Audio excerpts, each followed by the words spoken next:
It is indeed. Well, actually, it's 11:59, but fuck it, we're starting now. Well, it's actually 6 o'clock where I'm at, so it's less high noon and more early supper time. But never mind. Ah, yes. We On are the planet, indeed live. the planet of Britain. The Hey, planet GMT is still the official like time zone for the whole world, right? So fuck you. I have the real time. You're all living in the past. Yeah, okay, but answer me honestly. Is Britain the country that has fucked over the most countries in the world and imposed its will on said countries? It's definitely up there. I mean, let's be fair. America's going to be up there as well. I don't know which is worse. Nowadays, probably, but hey, we started because of you fuckers. And also, I was about to say, well, I'm French, but I was like, actually, that's not an offense in that regard either. we fucked up plenty. Yeah. We've all Vietnam. bloodied What are hands. you talking about? Actually, to be fair, we got to blame you for that one because like we messed up Vietnam, and then like we just let you guys take that. So thanks for taking over from our mess. Hang on, I need to set this to public because I just realized it's not fucking public. Oh dear.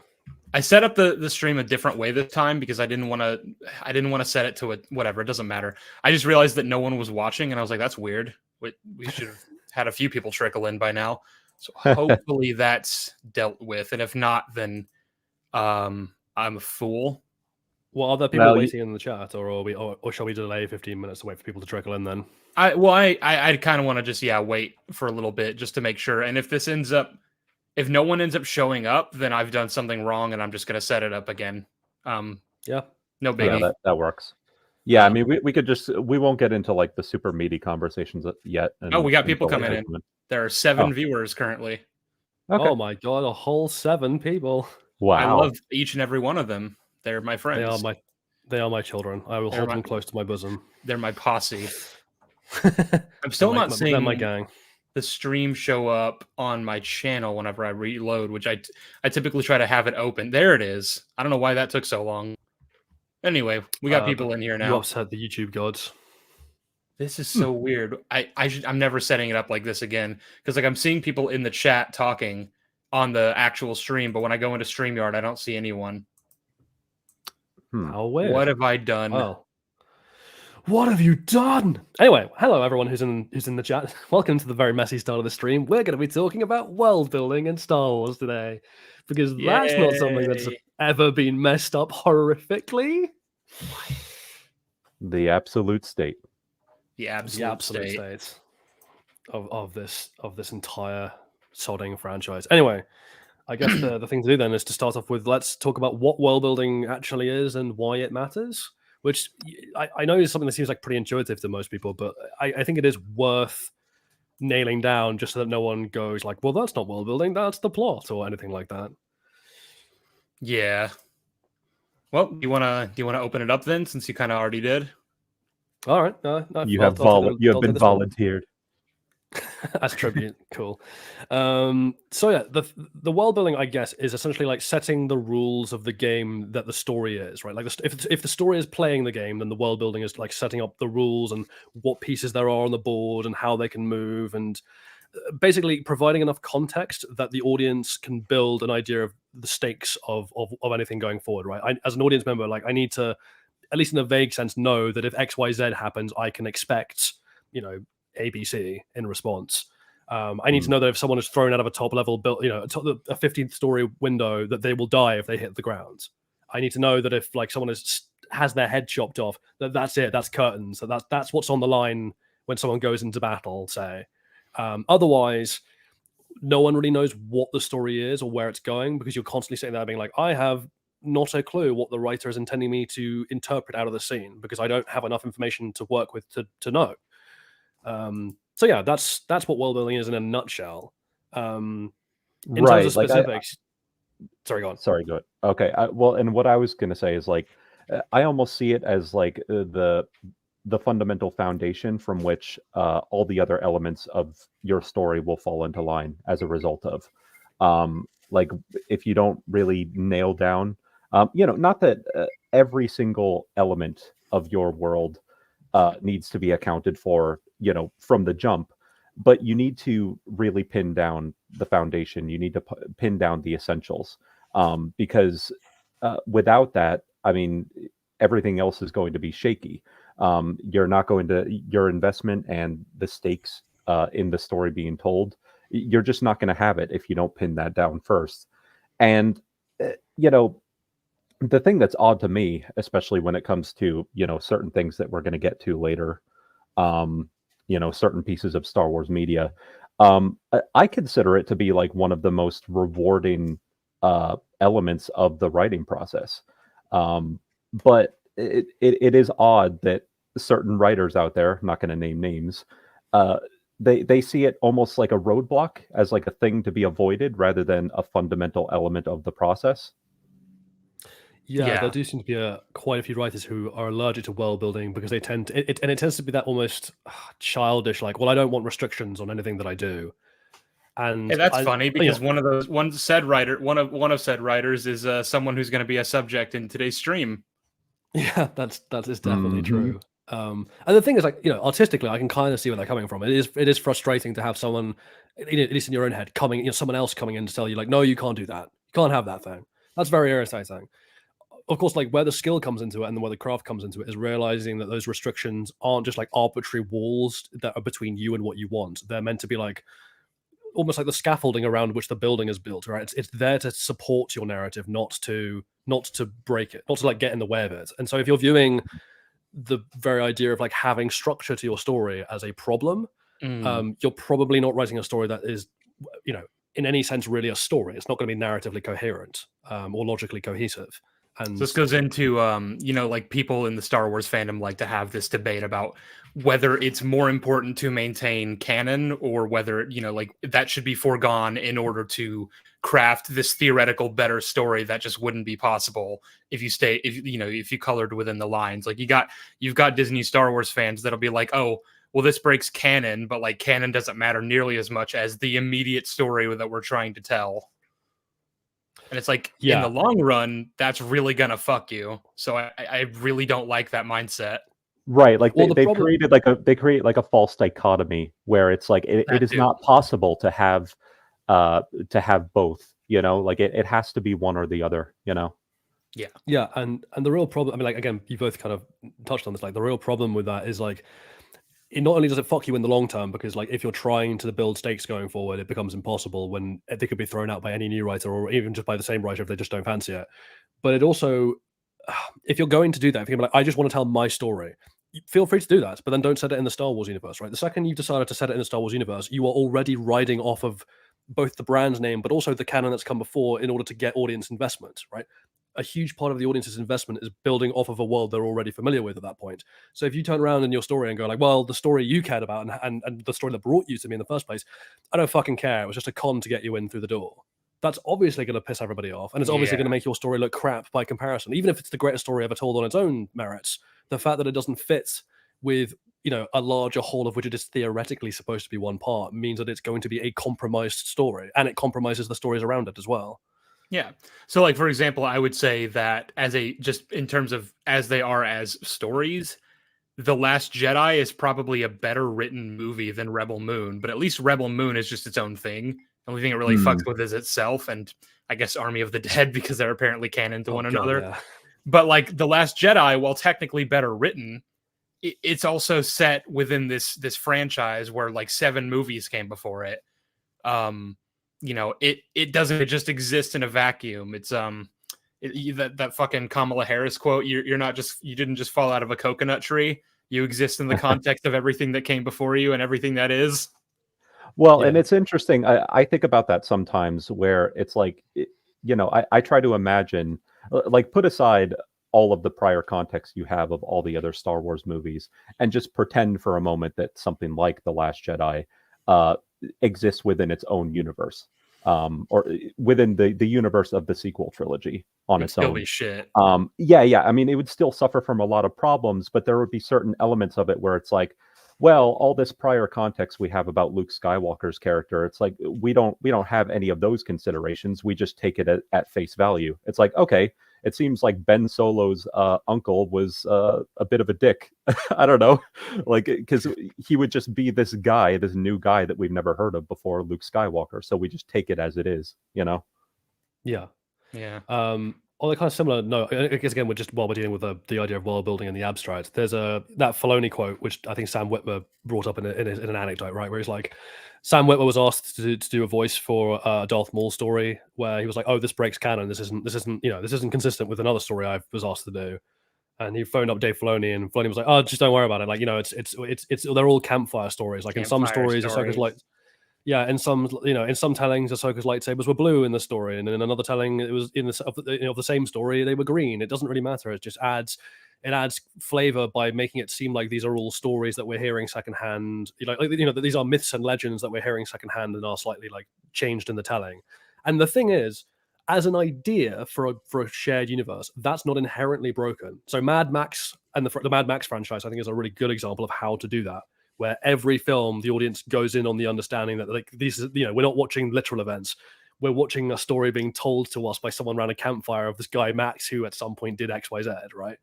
So there's room for these stories to mildly contradict each other between installments, because we have that understanding going in. The problem is though, is like if you want to build specifically off of an event that came in a previous installment of the story for your story, you have to adhere to the canon. You have to understand. You have to have some kind of understanding that the audience knows that some things definitely happened and are not just subject to be changed at the whim of a writer. Like, I want to be able to go into episode 7, say, and know that Luke Skywalker really did defeat the Empire, or at least was defeated the Emperor. I don't want to go into episode 7 and find out that actually Kermit the Frog materialized into the universe and decapitated the Emperor with a hardened croissant. Because even if that's the story the writer wants to tell, that clearly makes no fucking sense with what I've been told before. And hand waving it as like, oh, well, they're all different tellings. It's like, okay, but then what's my investment? What's the shared story I'm supposed to be invested in?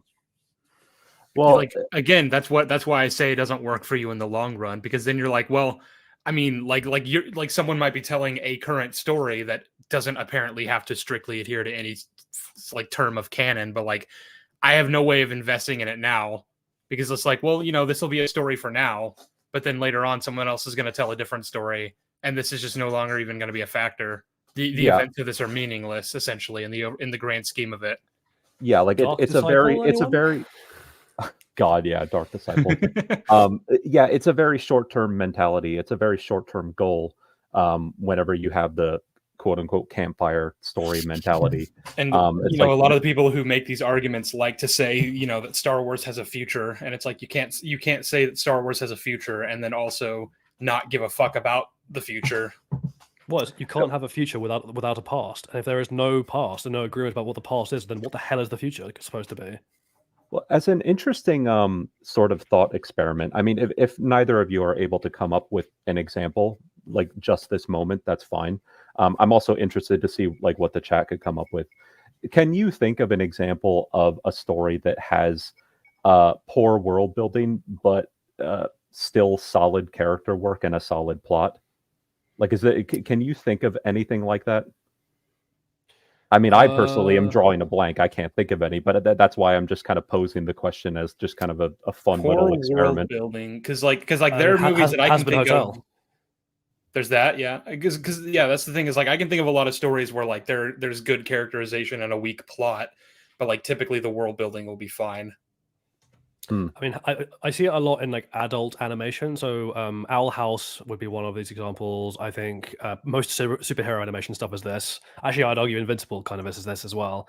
Hazbin Hotel is a particularly egregious example where like the character work of all these things is incredibly strong, but a lot of the world building is broken, if not on the surface, then certainly like underneath. Like it has a shallow veneer of being cohesive, but if you actually stop to think about anything that happens, it's quite broken. Like why does Vaggie not know that angel weapons can hurt angels when she was hurt by an angel weapon? Yeah, things like that would be excellent examples. Whether you can get that in a live action movie, I think I'm sure actually. Like Equilibrium. I don't know if anyone's seen that. It's like Christian Bale and Sean Bean, like mid 2000s sci-fi movie. It's a lot of fun, but it's incredibly janky and a bit broken. The Island is another one, which I think is a Michael Bay movie, which kind of makes sense. Basically any Michael Bay movie. Jolly mentioned the Underworld movies. I can't remember how good the character work is in those movies. At least like the first 3. but I don't know, maybe. Well, one show that I know Jolly and I are probably going to end up bringing up throughout this stream is Lost. Oh my god! I think Lost has some pretty good character work, at least in the first season. It does. It struggles a lot later on, but even then, like I told Jolly that there are certain characters who have very solid character work in even season 6. But like, yeah, the plot and the world building of that show is fucking horrendous. Well, I'm actually going to use the Star Wars example. I think the Phantom Menace, to a degree, is that, because a lot of the acting is quite wooden, but a lot of the character work that the script is trying to do is actually largely quite good. Like Padme and Qui-Gon in particular have some really excellent stuff in there. And obviously Palpatine, because he's one of the only consistently well-written characters in those 3 movies. But like, yeah, any stop to smell the roses of the world building, and you'll fairly quickly realize that you're actually standing in the garbage pile. Yeah, and we're gonna get into that later on, but let's hold off for a second, actually. And I do want to read off 2 super chats that came in. One from Bagel for 199, arcane world building. That's all I'll say. Yeah, I don't know what you mean by that. Well, that was early on in the stream, I think, when we were talking about when we were talking about the merits of world building. So I think they're highlighting that arcane has good world building. See, the reason I'm wary is because like the last stream we did, which was only a couple of days ago, there was like basically the entire time the chat was just arguing amongst themselves about whether or not arcane was good, because you had like 2 people that were arguing it was bad. And I was like, please, let's not do that shit again. Yeah, they just confirmed in chat that they meant it's good. Yeah, that's good. Yeah, that's good. And then one from Sam Montgomery for £10. Thank you very much. Having a therapy session, are we, lads? Weirdly kind of fitting for me after just finishing an Infinity Saga rewatch with a mate of mine and reliving Endgame reduce the MCU's world buildings to atoms. Endgame listen, is a bad movie. I resent that. I wouldn't call this a therapy session. I would call this more of a post-mortem or like an autopsy for Star Wars. It is an autopsy. It's an autopsy where we're studying the corpse of what was once a great, wonderful, beloved franchise. We're saying it's what the scene went wrong. Have either of you seen the D&D movie that came out with Chris Pine, Honor Amongst Thieves? I haven't. Okay, so watch it because it's a lot of fun. But the opening scene is they're in jail. Like Chris Pine's character's in jail, and he's like before what is effectively like the fantasy parole board, and they're just like staring at him, telling this incredibly like tall tale, with like looks of like sheer disbelief. And I'm like, that's basically what we are, with a panel of 3 judges watching Star Wars, being like, "I am good, I promise," and us being like, Well, I guess we've got the intro out of the way. Then we've talked about the merits of world building and why it's important. Indeed. And I guess, arcane is like the example that I love to just hold up and be like, see, world building and the world is integral to the plot and it's really good. Well, and real quick, another example that I would cite really quick would be like the Lord of the Rings movies. Like Fellowship spends like the first 15 minutes of that film really giving you a lot of information. Like you learn so much about Middle Earth in a relatively short span of time. I mean, the first 6 minutes of the movie is just basically an exposition dump, which I think is fine because we need that. We're not going to understand shit otherwise. Really well. Yeah, it's done pretty well. Yeah, and you learn who the bad guy is. You learn what this ring is. You learn how it comes into Bilbo's possession. And furthermore, you learn all about the hobbits and the Shire. And what's so important about that second portion is that once you understand the gravity of this ring and just how malevolent it is and why it needs to be destroyed, you also, when you see the Shire and everything, it's not just meant to dazzle you with how quaint and beautiful this place is. It's meant to show you everything that Frodo is going to lose if he fails.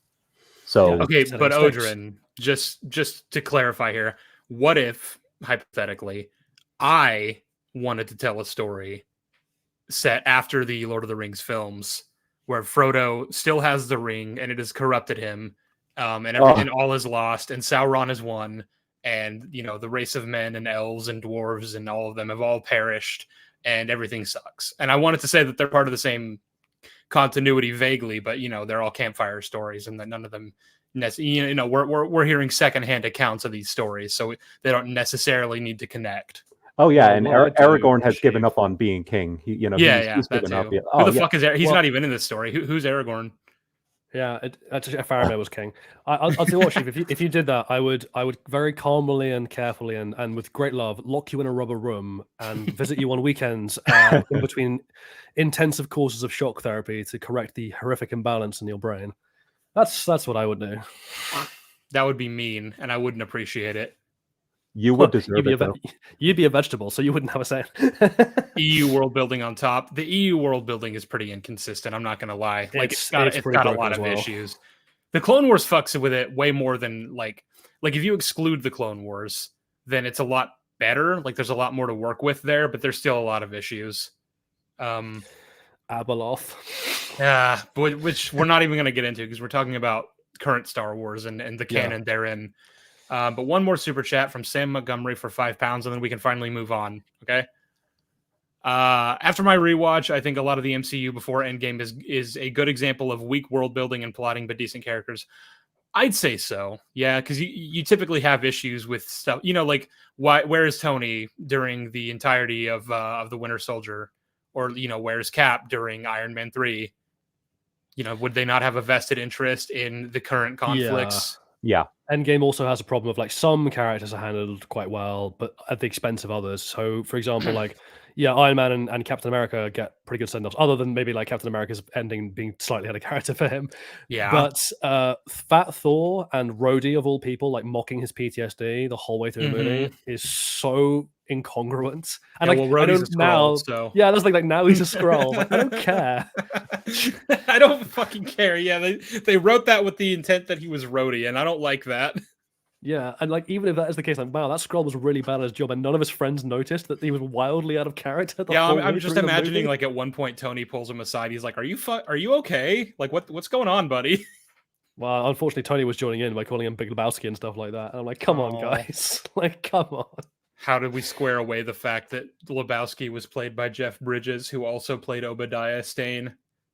People, you can have people who look similar to celebrities. And no, you can't. That's fine. You cannot have that. Well, I'm sorry. I tried. Anyway, so yes, let's move on then to the start of Disney's foray into Star Wars world building, which really begins and in a way ends with TFA's title crawl. Yes, so which I will read out that now. First paragraph. Yeah. You guys just kind of stop me whenever you have something of note to say. Luke Skywalker has vanished. Stop. No, right. I'm kind of that's kind of tongue in cheek, right? Like, there's nothing intrinsically wrong or broken with the premise of Luke Skywalker having vanished. That's just one of the things where, like, what an interesting premise. I can't wait to see how they justify this. When you read that, you're like, okay, shit. So, like, I don't know what caused Luke to vanish or why, or like what he's doing that's more important than whatever conflict we're about to get into. But like, I'm sure it's something extremely important that could not be helped. Like something that couldn't wait. Right, and the fundamental thing there is that we've not yet received confirmation that the Jedi Order as a whole is gone. We know that he has vanished, but we don't know yet that like like I assumed when I was sitting in the theater that like there was a Jedi Academy or order of some kind, maybe not many, like maybe a few dozen, that were like searching for their Grand Master because he's just up and disappeared somewhere, and presumably they don't know where. But anyway, in his absence, the sinister First Order has risen from the ashes of the Empire and will not rest until Skywalker, the last Jedi, has been destroyed. Oh dear. So, I guess So the two big ones. Let's keep with Skywalker first because that's what we were just talking about, and then we'll go to the First Order, right? So, Skywalker is now officially the last Jedi. Now that's a bit of a problem. At least it's the makings of a problem because it is 30 years on since the Return of the Jedi, and the victory that Luke won on a personal level was the chance to restart a renewed and hopeful Jedi Order that would help keep the galaxy peaceful and in balance and all that malarkey. So the fact that we've in the first paragraph of the title crawl already ripped that victory out of his hands is something that is going to require to justify that. Like that needs so much justification. And I'm not even just talking about like in universe. You need to tell me why you chose to do that for the sake of whatever you've decided to replace it with. Right, because that's the real Yeah, and that's going to be I think the main message when we look over Disney's decision makings that are reflected in this title crawl, which is like they could have done not anything, but basically anything. They had so much possibility. There's so much scope for writing basically whatever they wanted, and so any decision they make is going to be theoretically in service of the story they want to tell. And so I'm going to be looking toward that story and being like, was this a story that was worth the decision you took to justify it, or even was the decision something that you had to do to get this story? Because if not, I'm going to be annoyed. It's And so also worth that's the worry. it's also worth considering that like when you look at A New Hope, like in relation to the prequel trilogy, when you're looking at all 9 films and like the start of each trilogy, A New Hope doesn't really, obviously things have changed because it's been 19 years since Revenge of the Sith. But things have not changed drastically to the degree that like we can't really follow what's going on. You know, it's not. It's like, okay, we know that an empire got established at the end of the last trilogy, and now we are seeing Leia, who is a member of the rebellion, who is resisting that said empire. Like, okay, that seems to follow. That seems to track. But with like TFA's opening, we're just thrown all this new information that basically like changes our perception of what we thought had happened at the end of the last trilogy. We're just like, oh, okay. There's not a Jedi Order. That's quite surprising. You'd think he would have done something about that by now, but okay. You know. Yeah, like when I was sitting in the theater, it didn't even cross my mind that like it said that he's the last Jedi. So to me, I thought, okay, that means he just never started the Jedi Order, I guess, because otherwise you're telling me that he did and that they're all just dead now or gone somehow. So like it was hard for me already just like sitting in the theater to go, so like what the fuck is happening? Yeah. The other part of this first paragraph, obviously, is just the First Order's existence, which again is not an intrinsically broken thing, right? But it is like we have this new faction that is born from the ashes of the Empire. Now that's going to require some expansion to really flesh out what this means. Like, is this just Empire 2.0? Are they the dominant power? Are they a rump state? Are they a fragmentary bunch of warlords? Like, what the hell's going on? We need to know more about this. All we know about them so far is they came from the Empire and they're at war, apparently openly, with Luke Skywalker. And this is apparently going to, like, you know, the next paragraph will kind of get onto this, but like the Republic don't seem to care, which suggests that the Luke and the Jedi Order aren't strictly speaking affiliated with the Republic, which is interesting. Well, and I would even defend something like that as a storytelling decision, because like I can see very good reason why Luke would want to separate himself from, you know, he'd want to separate church and state. Yeah. And I would defend it even as well, like the rump Empire state, because we've had this discussion before. But the idea that even with Palpatine and Vader gone, that the rebellion could have just like won overwhelming total victory against the forces of the Empire in a decade or even in 2 decades, kind of beggars belief. I just don't think that would have been possible. I think you would have had like a dominant core republic and like some kind of peace treaty where rump Empire states, you know, carried on existing in some fashion. Well, if anything, it's even weirder the fact that they call themselves like something new. They call themselves the First Order, and they treat it like it's a new faction that sprung out of the old. But then like visually and aesthetically and everything, and in terms of how they act, they are essentially just the Empire. You know, so that's if anything, like that's kind of the weirder aspect of that. Yeah. Right. That's because again, like that's actually an excellent point you've just raised, which is like if the very first paragraph it's going to make this differentiation, like, oh, this is not the Empire, they're a successor like faction, but they are not the Empire. Then I need to know why there's been a successor faction. Like, why has it been that? What separates this new faction from the old? Like, in what way is this a separation from what came before? What differentiates these two factions? Because otherwise, I'm just going to look at them and go like, they're the Empire. Why aren't they just called the Empire? Why aren't they calling themselves the Empire if they think they are the continuation of the Empire? Right. Doesn't that lend them legitimacy? Why would you abandon from your title the idea that you are the legitimate government? I'm still asking that question today. Yeah. And also this is just a thing that like The Force Awakens and The Last Jedi don't seem to agree on, but like, Odrin, you asked the question, like, are they the dominant force on the galaxy? From The Force Awakens, I would assume no. I would assume they're sort of a small, like, terrorist-like group that have a lot more power than they're letting on. But as far as, like, the galactic officials know, they're basically nothing to worry about. Whereas in The Last Jedi, they're basically just the Empire. And then in The Rise of Skywalker, you have no fucking idea what the state of the world is in any capacity. The First Order exists. There is something called the Free Worlds, which means that there are worlds that are, I guess, not part of the First Order, but like what are they affiliated with? Are they just affiliated with themselves? I don't fucking know. Yeah, and there's all sorts of things here, we're gonna get into this as well, but like logistical concerns, like how do these guys have the resources they have to play with at any given moment, and why do these not track in the world in the way that they should? Like, Star Killer Base's existence should not be something that you can realistically keep hidden, and like the very fact that they are building this at all should have provoked an immediate war response from the Republic. I don't even think even the Empire, like at its full might, could have built something like Star Killer Base in complete secret.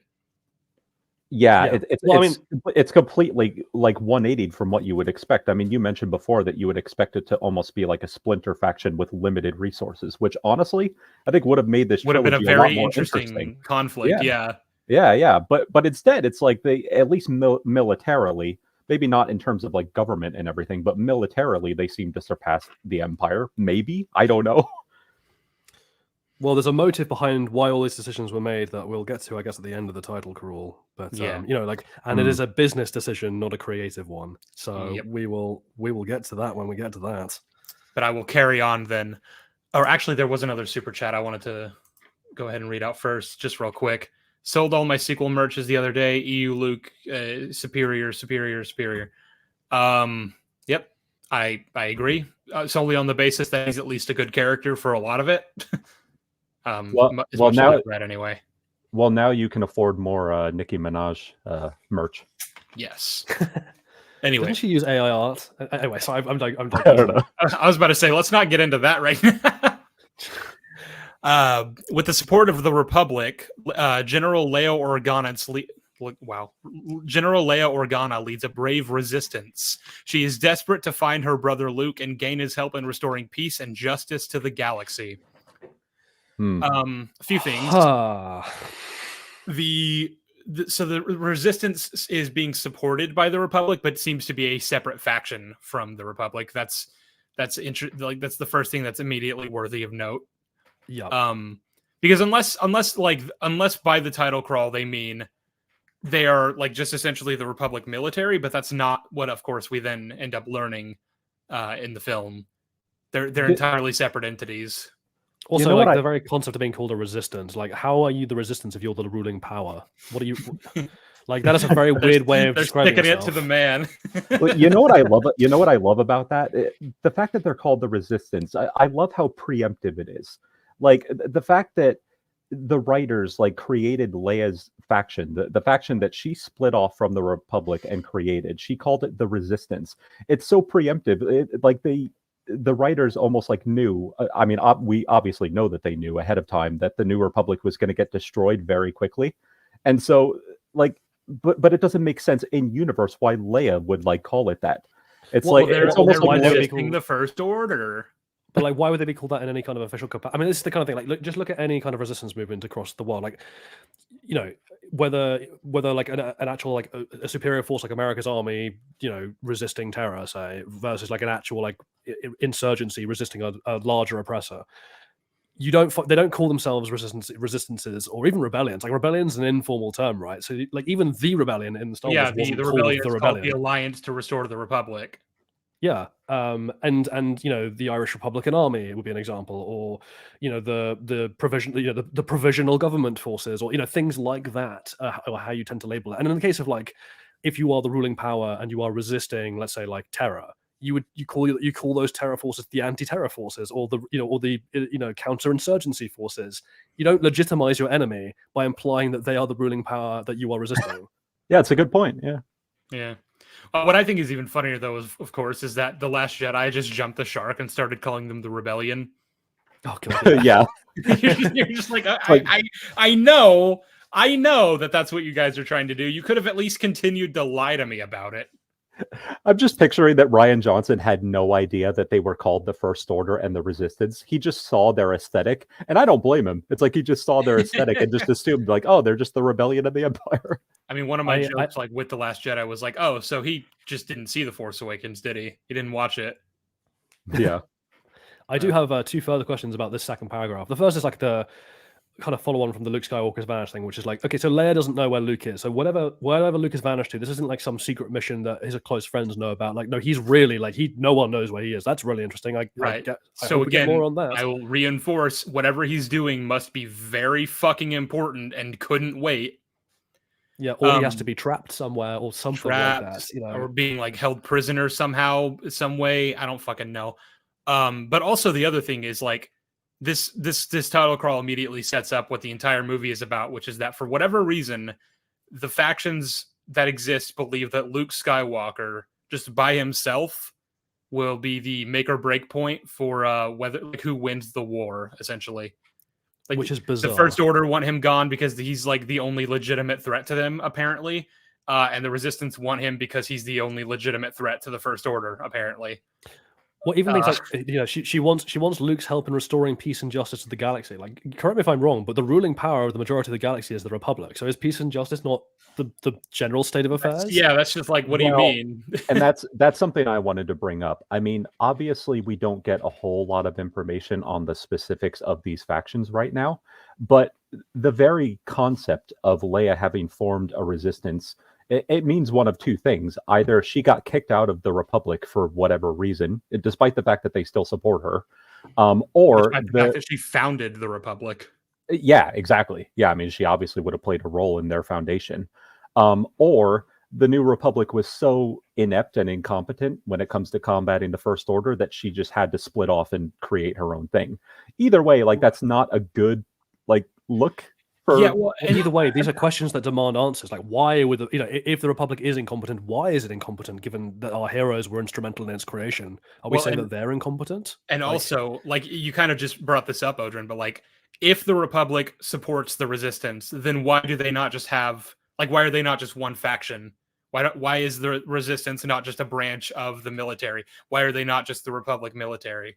I honestly don't know why JJ and Kasdan and Michael aren't, I guess, why they couldn't have just had the Resistance be formed within that film. Like, why did it have to happen from the get-go? Well, so there are ways around this, right? So you could have it be like, oh, maybe the Republic and the First Order have a Cold War style peace treaty. Like theoretically, they're on peaceful terms, and so the Resistance is like an under the table thing that's being funded, like almost like the Taliban were by the US against the Russian forces in the 80s, right? Like the Resistance is some kind of under. Yeah, but was it like maybe because they don't want to have an overt war right now? Like maybe neither side's prepared, or maybe the Republic just don't want to. The political will isn't there in the Senate to have a large scale conflict. So they're just trying to destabilize the First Order under the table, as it were, which like that's perfectly legitimate. But the other question I have is, why is Leia the one leading this resistance? Because when we ended the Return of the Jedi, the first saga, yes, Leia was a military leader because everyone at the top of the rebellion had to be by necessity, but she was first and foremost a politician. She started off in the Imperial Senate. She's essentially going to be like the Mon Mothma successor. And also, as the Princess of Alderaan, you presume she has a political responsibility to the survivors of Alderaan, wherever they were off-world or whatever, to establish a new Alderaan or establish like some kind of new voice for them. So why isn't she doing that? Why is she not the Supreme Chancellor or one of the senators? Why is she not a politician? Why isn't Han, who did end the saga as a general, who found the reason to fight, why is he not the one vociferously going after the Empire? Where's he at? You see, his son became a meanie head, and he got sad about it. So then he left his wife and became a smuggler again. Oh man, yeah. Well, we'll get to that when we get to that. But like, yes, it's a lot of that is very broken, just at core. Now, I do think because there is that one line in the scene where Hux destroys the entire New Republic in one swift move, which is great. Where he mentions that the New Republic are, and I'm quoting here, secretly supporting the loathsome resistance, which does imply what you were saying about they have some kind of Cold War treaty of some kind, so they're not officially attacking each other, but like under the table, the resistance is its own thing that like are secretly being supported by the Republic, but not really, not technically, not officially. But then why is the First Order like able to build Starkiller on what we, by the way, later find out is it was a former Jedi planet that you think Luke would know about? Yeah. How has that gone unnoticed? A and B, they can conduct fully armored in full like recognizable gear stormtrooper raids on theoretically Republic space planets. I mean, they can kidnap children. Yeah, apparently by the tens of thousands, if not the millions. Oh, and no one seems to notice. The answer to these questions is a really hilarious one, and it's what I consider to be like one of the most frustrating things, like one of the most frustrating elements that I've seen across Disney canon, and that is the unknown regions. The unknown regions are just used as a catch-all excuse for like a boatload of things to happen off screen. Like for the First Order to build up their entire military structure. Oh, it happened in the unknown regions. Nobody knows what's going on in that unknown regions because it's so unknown out there. Yeah, but the thing is, like, that in itself creates a problem, right? Which is like in a galaxy. This is almost like the whole Ahsoka bringing up you can go to other galaxies thing. Where just if we have this technological capacity to do hyperspace and map hyperspace routes, then why would any section of a galaxy be so unexplored after thousands of years of people doing this? And like there are answers you can supply that would make sense for why you can't do that, which in the EU were kind of supplied. Like there are gravitational anomalies all over the place in the unknown regions that just make it like almost impassable. There are all these kind of like world building pieces that explain this. But if that is the case, you have to stick to that. You can't have this contradiction of being like, oh, the unknown regions are this basically giant resource breadbasket for the First Order to just utilize without any kind of pushback. But also, the Republic could never have gone there because it's so impassable and barren. Yeah. It's like, well, which is it? See, they had the space whales. The First Order had the space whales, and those space whales were able to take them in there. Fucking space whales. Yeah. So then, paragraph 3.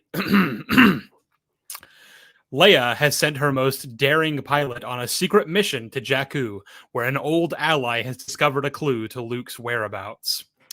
So many questions. Why are you not bringing the pilot? Why is this guy not coming to you if he's that important? If he is that important, why not send a whole squadron of people out to get him?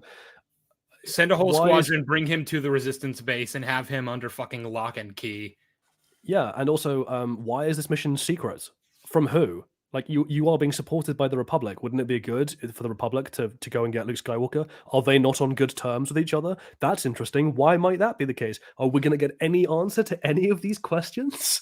They're not on good terms with each other because Luke went around trying to kidnap a bunch of their kids and started shooting at them with training balls. It's because he tried to decapitate his nephew, and they're like, "Wow, this guy's a psychopath. Maybe he's not trusted. Maybe he's not to be trusted with rearing children."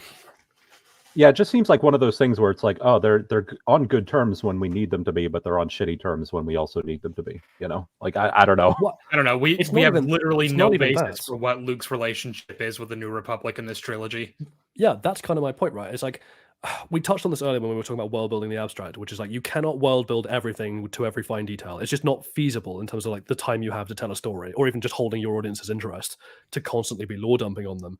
And so you take advantage of like the kind of fuzzy points where an audience is invited to bring in like their preconceptions, either from the real world or from genre conventions or from previous stories in that kind of saga, right? But there's a difference between doing that reasonably and then making something so unbelievably vague that either way you cut it, like if you were to provide a definite answer in any direction, it wouldn't make any sense. And so you're just forced to retreat to this kind of Schrodinger's like plot point where it's both and neither, and you just take refuge in that vagueness, because then different audience members will just supply whichever direction they personally think is the most convincing, regardless of the contradictions, because they're personally invested in that direction they've taken and will then explain that away. It's incredibly lazy writing, and it's also just really damaging to the story. And it's also, when it comes to something like The Force Awakens, we can obviously get into this more as we go along, but we know that there are a boatload of meta explanations for why these things are being done.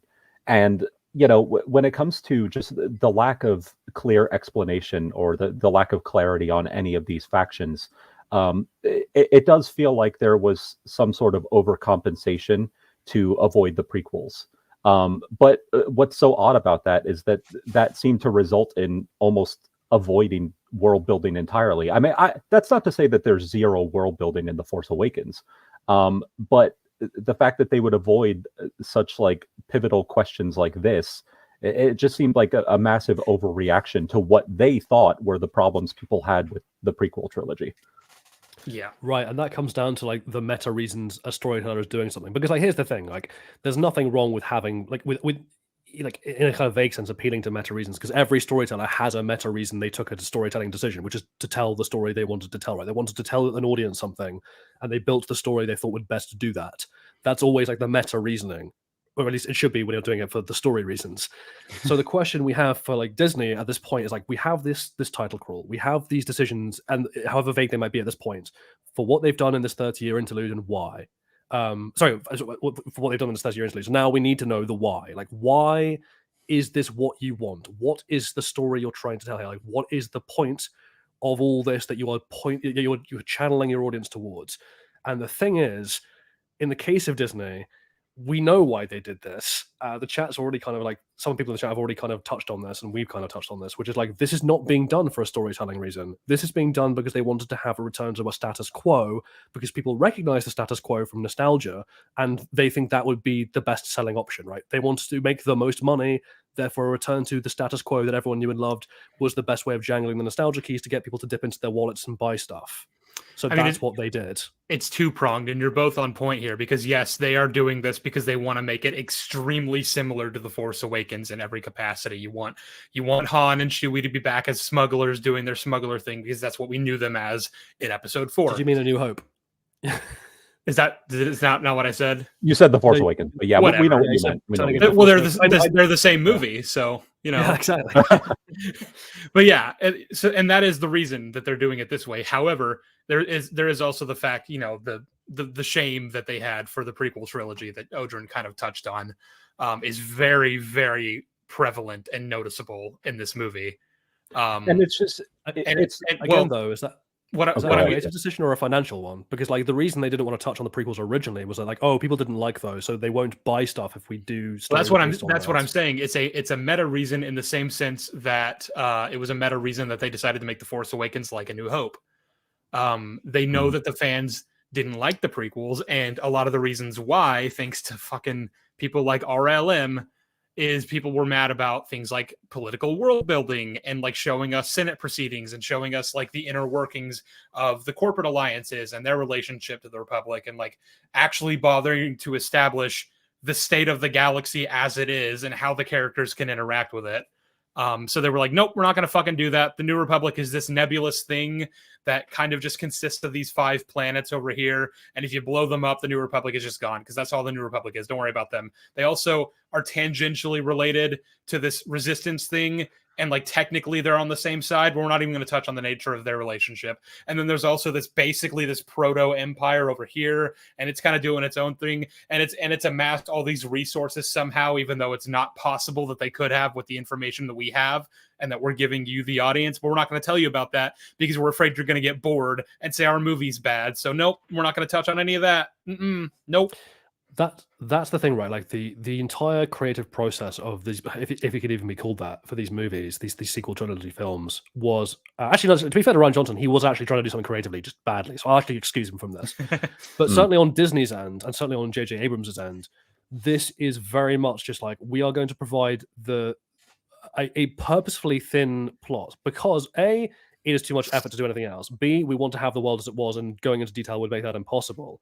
But also C, because, yeah, they genuinely thought that people just wanted thinness, because they were like, well, people didn't like the prequels when the prequels attempted to have depth, and they didn't seem to understand that the reason people didn't like the attempted depth in the prequels wasn't because most people are allergic to depth, but just they're allergic to really badly done depth, because that becomes a boring lecture rather than an interesting thing to watch, right? Right. It's an execution thing. Like, that was the problem with a lot of the prequels, and I think like a lot of these decisions that they made with The Force Awakens, it's a fundamental misunderstanding of the issues that people actually had with the prequels, and rather than actually trying to like dig deep, like if you're going to make like a very like if you're going to scrutinize like every decision that was made with the prequels and fan reactions to it, and then make your sequel trilogy accordingly, I mean, you can do that, but you should at least understand like the problems people actually had, because it's weird that they would want to like completely avoid some sort of conflict akin to the Clone Wars, where it's like you have 2 factions that are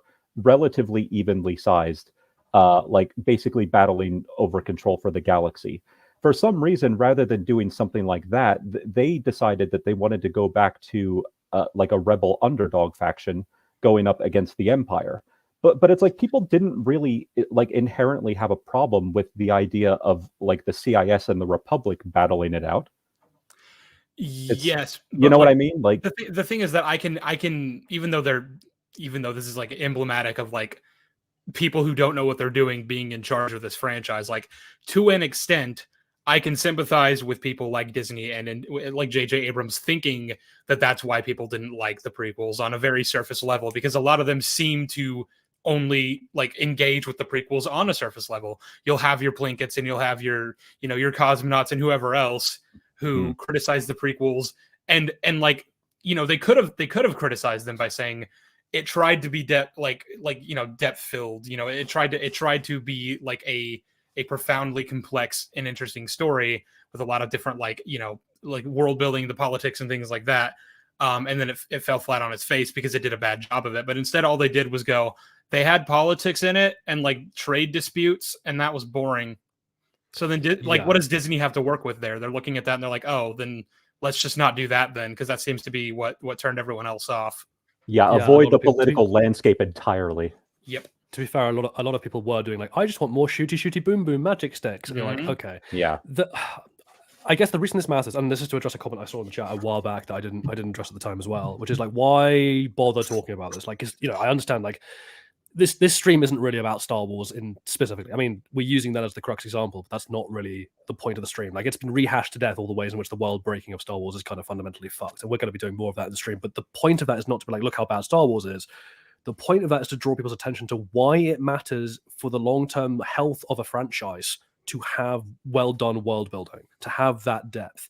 Because, again, as was pointed out in the chat, the original trilogy is very simple, but it's not lacking in depth. It's very deep. And that's the difference. Like, a lot of critics, quote unquote, and a lot of film execs who are not artists but like to think they are, seem to confuse a streamlined story with a shallow one. Because when you're a film, you can't have the depth that, say, like Andor as a series had, or like Game of Thrones had in terms of politicking. Like, you just do not have the time to flesh out all these intricate subplots. But that doesn't mean you can't have depth. That just means you have to know what things are crucial to keep and what things you can jettison. You have to be very, very efficient as a storyteller and streamline what is a deep thing. And that takes effort, and it takes a lot of like rewriting and like redrafting, and it takes a lot of just like putting in the work. And that gets in the way of having a healthy market turnover of 3 movies per annum, so that the shareholders can rake in a certain amount of net profit, you know, not those two things, like, you know, net profits per quarter. And it's a horrific what's the word I'm looking for, like Mentality. Almost, no, I'm trying to think of something more visceral. Like, just it is a hacking apart of art, and it's really gross, actually. Yeah, that's why all this matters.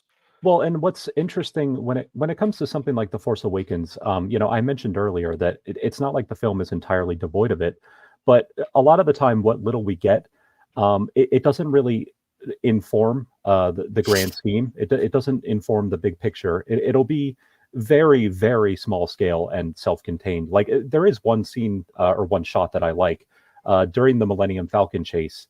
After Finn shoots down one of the TIE fighters, and it crashes, the TIE fighter crash lands into the sand dunes. There's some scavengers that immediately run over to it and start picking it apart, like moments after it crashes. And it's something like that it's like, okay, that informs the dire situation of like the people living on Jakku, that like they don't even give a shit that something crashes right in front of them. They will just immediately start going after the parts. But it's like, okay, you know, you've nailed down some of those things, and those things, there is merit to them, but we're still missing like a lot of the larger pillars of this story, a lot of the larger building blocks. Yeah, and a lot of what we get doesn't feel organic. So to use like kind of 2 examples that to contrast that, like that are organic versus not organic, I really like the introduction of Rey in the TFA sequence. I actually think that little few minutes of her introduction is some of the best Star Wars we've ever gotten, because it's almost Wall-E-esque. It's like so simple and so well done, and all these little things like the way in which she tallies the wall, or the fact that she, like, you know, that it's all being done for like quarter portions of food, and like just the way she acts, the way she's not trusting of strangers. these are all incredibly good bits of world building that tell you about her scenario, her situation growing up, and what kind of planet she's on, and what her experience and outlook is probably going to be. That's excellent. It kind of reminds me of like a blink and you'll miss it moment in Arcane, because that's been brought up already, which is in episode 3.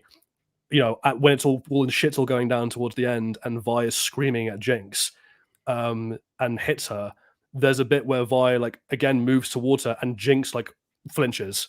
It's such a you blink and you miss a moment. Like she pulls back, and like that tells you a lot about this girl, right? About what her experience of the world has been, that she expects to be hit during a fight, or during an argument, I should say, when she disappoints people.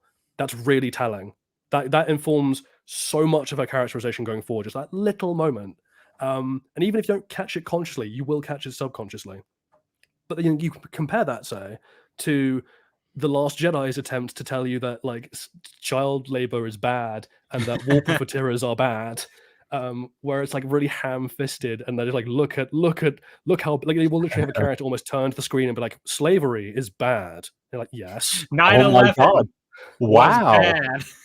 Yeah, literally, it's like that. I'm like, you could have done almost like a Jinx moment there. Like, imagine if like Rose had reached out to be like, oh, it's okay, we're friends, and they just like recoiled in fear because like stranger holding hands towards us. Like, that's way more effective than being like, look at the scars on their back. Like, I almost expected like a heartfelt Broadway musical number at that point. It's really odd. But did you know that slavery is bad? I had no idea. Well, wow. We say this. Some of your chat comments in your Oh no. previous videos. Yeah. Oh my God. That was a thing that happened. You should be ashamed of yourself, whoever you are. That person who was like, well, slavery is not all bad. You can have good slavery. I had someone comment on my Clone Wars video recently that like, I make good arguments, but I need to stop insulting my audience because it makes me look bad, which I don't even think I did. But also, like, some of y'all fucking deserve to be insulted. Jesus Christ. Yeah. Yeah. Just newsflash. If you defend slavery, you deserve to be mocked. And I will mock you, and you don't get to then turn around and be like, you're so mean. If you say slavery isn't inherently bad and it comes down to execution, then I'm not going to take you seriously. I'm sorry. When I say it comes down to execution, I mean, like, how do you execute your slaves? Do you do it painlessly, or... Cyanide pill typically is my go-to, but... Sorry, it just reminds me of that really terrible joke where, like, guy goes into a restaurant, and he's like, how do you prepare your chicken? And, like, the guy's like, oh, nothing special. We just tell them they're going to die. I just like to strike fear in them right before we do it. I want them to know the fear. That you can taste it right in the meat. It's that acrid Makes taste. it just that Delicious. much more delicate. Well, there's one thing. There's one thing I want to ask both of you. In regard to this is an argument that I've heard like over the years, ever since The Force Awakens came out. People have asked the question like, why couldn't they have just done an adaptation of the Thrawn trilogy? Now, there are obvious answers to that, like the timelines do not line up. The Thrawn trilogy took place 5 years out from Return of the Jedi, whereas this takes place 30 years out. You'd want to do that with like the young versions of the OT characters, probably. Right. But I guess if we're talking about a loose adaptation of the Thrawn trilogy, in which the OT heroes are still, they're still central to the core conflict. There is still something of a new power structure that is intact rather than like immediately obliterated. And you have like a de facto imperial leader who is rallying imperial remnants. Like, is there any particular reason why that story could not have been done? Like people claim that could not have been done, No, but also, Odrin, I've got good news for you, because Dave Filoni is planning on doing a Thrawn movie. Well, yeah, I mean, I'm obviously thinking in terms of like 2015, a 2015 way of thinking as opposed to what we know now. You guys remember when the Rebels season 3 trailer came out and Thrawn showed up and like everyone was so fucking excited? Oh yeah, I remember that. There was a lot of hype for that. Yeah, Star Wars had like a future back then. People lost their fucking minds. I think with good reason. Like, I was excited to see Thrawn. Yeah. Well, see, and like I agree with CLS Studio. They could have changed the script to fit in 30 years in the future. Yeah, I mean, obviously, it could not be a one-to-one adaptation, and that's not what I'm advocating for. But yeah, like you could have done something that is loosely like related to that story. Instead of what we got. You can basically do anything you want, as long as you like are able to narratively justify it and do it in a way that doesn't just trample on everything that came before, both logistically and like in terms of canon, but as well as like narratively, you know. Yeah. As long as I you mean, like, haven't just undone some achievement from the past in order to be like, look, this is my story now. Yeah, you're you could probably do in good shape. Yeah, you can do something excellent- new and unique, of course, obviously. I wanted to address that point because it's just something that I've heard. Like, Jolly and I have talked about like, you know, like ways you could have taken the sequels, and like I think both he and I like separately came to this conclusion, and we just agree on like what you'd want to do with Leia is something that's like a really dramatic story. mhm. Like one where basically she essentially like not isn't necessarily evil, but like she basically loses her way and falls to the dark side in a lot of ways. Like Oh, I she love basically that. finds herself on the path of becoming just like Vader. Yeah. And you'd have to have characters like Han and Luke pulling her back from the edge. Like that's the direction that I think Jolly and I both would take with her if we were given the access to make the sequel trilogy. Not in a, you know, falling into the dark side in a Force kind of way, but more just like falling into authoritarianism and like brutality and like the ends justify the means thinking. I think Jolly pitched this really cool like idea where like she does a thing that's so ruthless, like she cuts off like trade for oh god, no, not a trade blockade. She cuts off trade resources to like some planet that's like resisting the New Republic and like forcing their people to starve until they give in and like or whatever. And then like Han, he's just like no, and he uses his skills as a smuggler to go against her and try and like he and Chewie try to ferry like supplies to the people down there. Well, and it makes sense because it's the idea that like in her efforts to prevent something like the Empire from rising again, she starts making increasingly authoritarian decisions to bring that about. You know, there's kind of an irony to it. It's also also exactly like, what we're getting at. Personality-wise, of the two children, she's the most like Anakin by quite a long way, and like that was Anakin's thing. Like he who fights monsters must take care, right? Like it's that kind of mentality. Particularly because like she's got a lot of reasons to do that. Like her planet was destroyed, her family were killed, like hundreds of thousands of people have been, like millions of people have been killed. Friends of hers have died. You could tie this into an arc that she's going on, where like, you know, because like obviously Leia would have a lot of difficulty ever accepting and forgiving Anakin the way Luke was able to do, because Luke just didn't know him as well, hadn't experienced a lot of the things that he'd done like she had. But like if you send her on this arc where she finds herself, you know, like compromising on a lot of the same principles that he did to achieve the same kinds of goals that he wanted to achieve that caused him to become Vader in the first place, then you might have that moment where she starts to really understand him better, and can then bring herself to forgive him in her own way. Especially when like a good section of the Senate or even like her own entourage would be like cheering her on the more violent she gets because they've got that trauma as well. Like it's really hard to like, you know, it's almost like an Elon Musk situation. Like it's really hard to realize you're the bad guy or becoming the bad guy when everyone around you is cheering everything that you're doing, no matter how heinous it is. Yeah.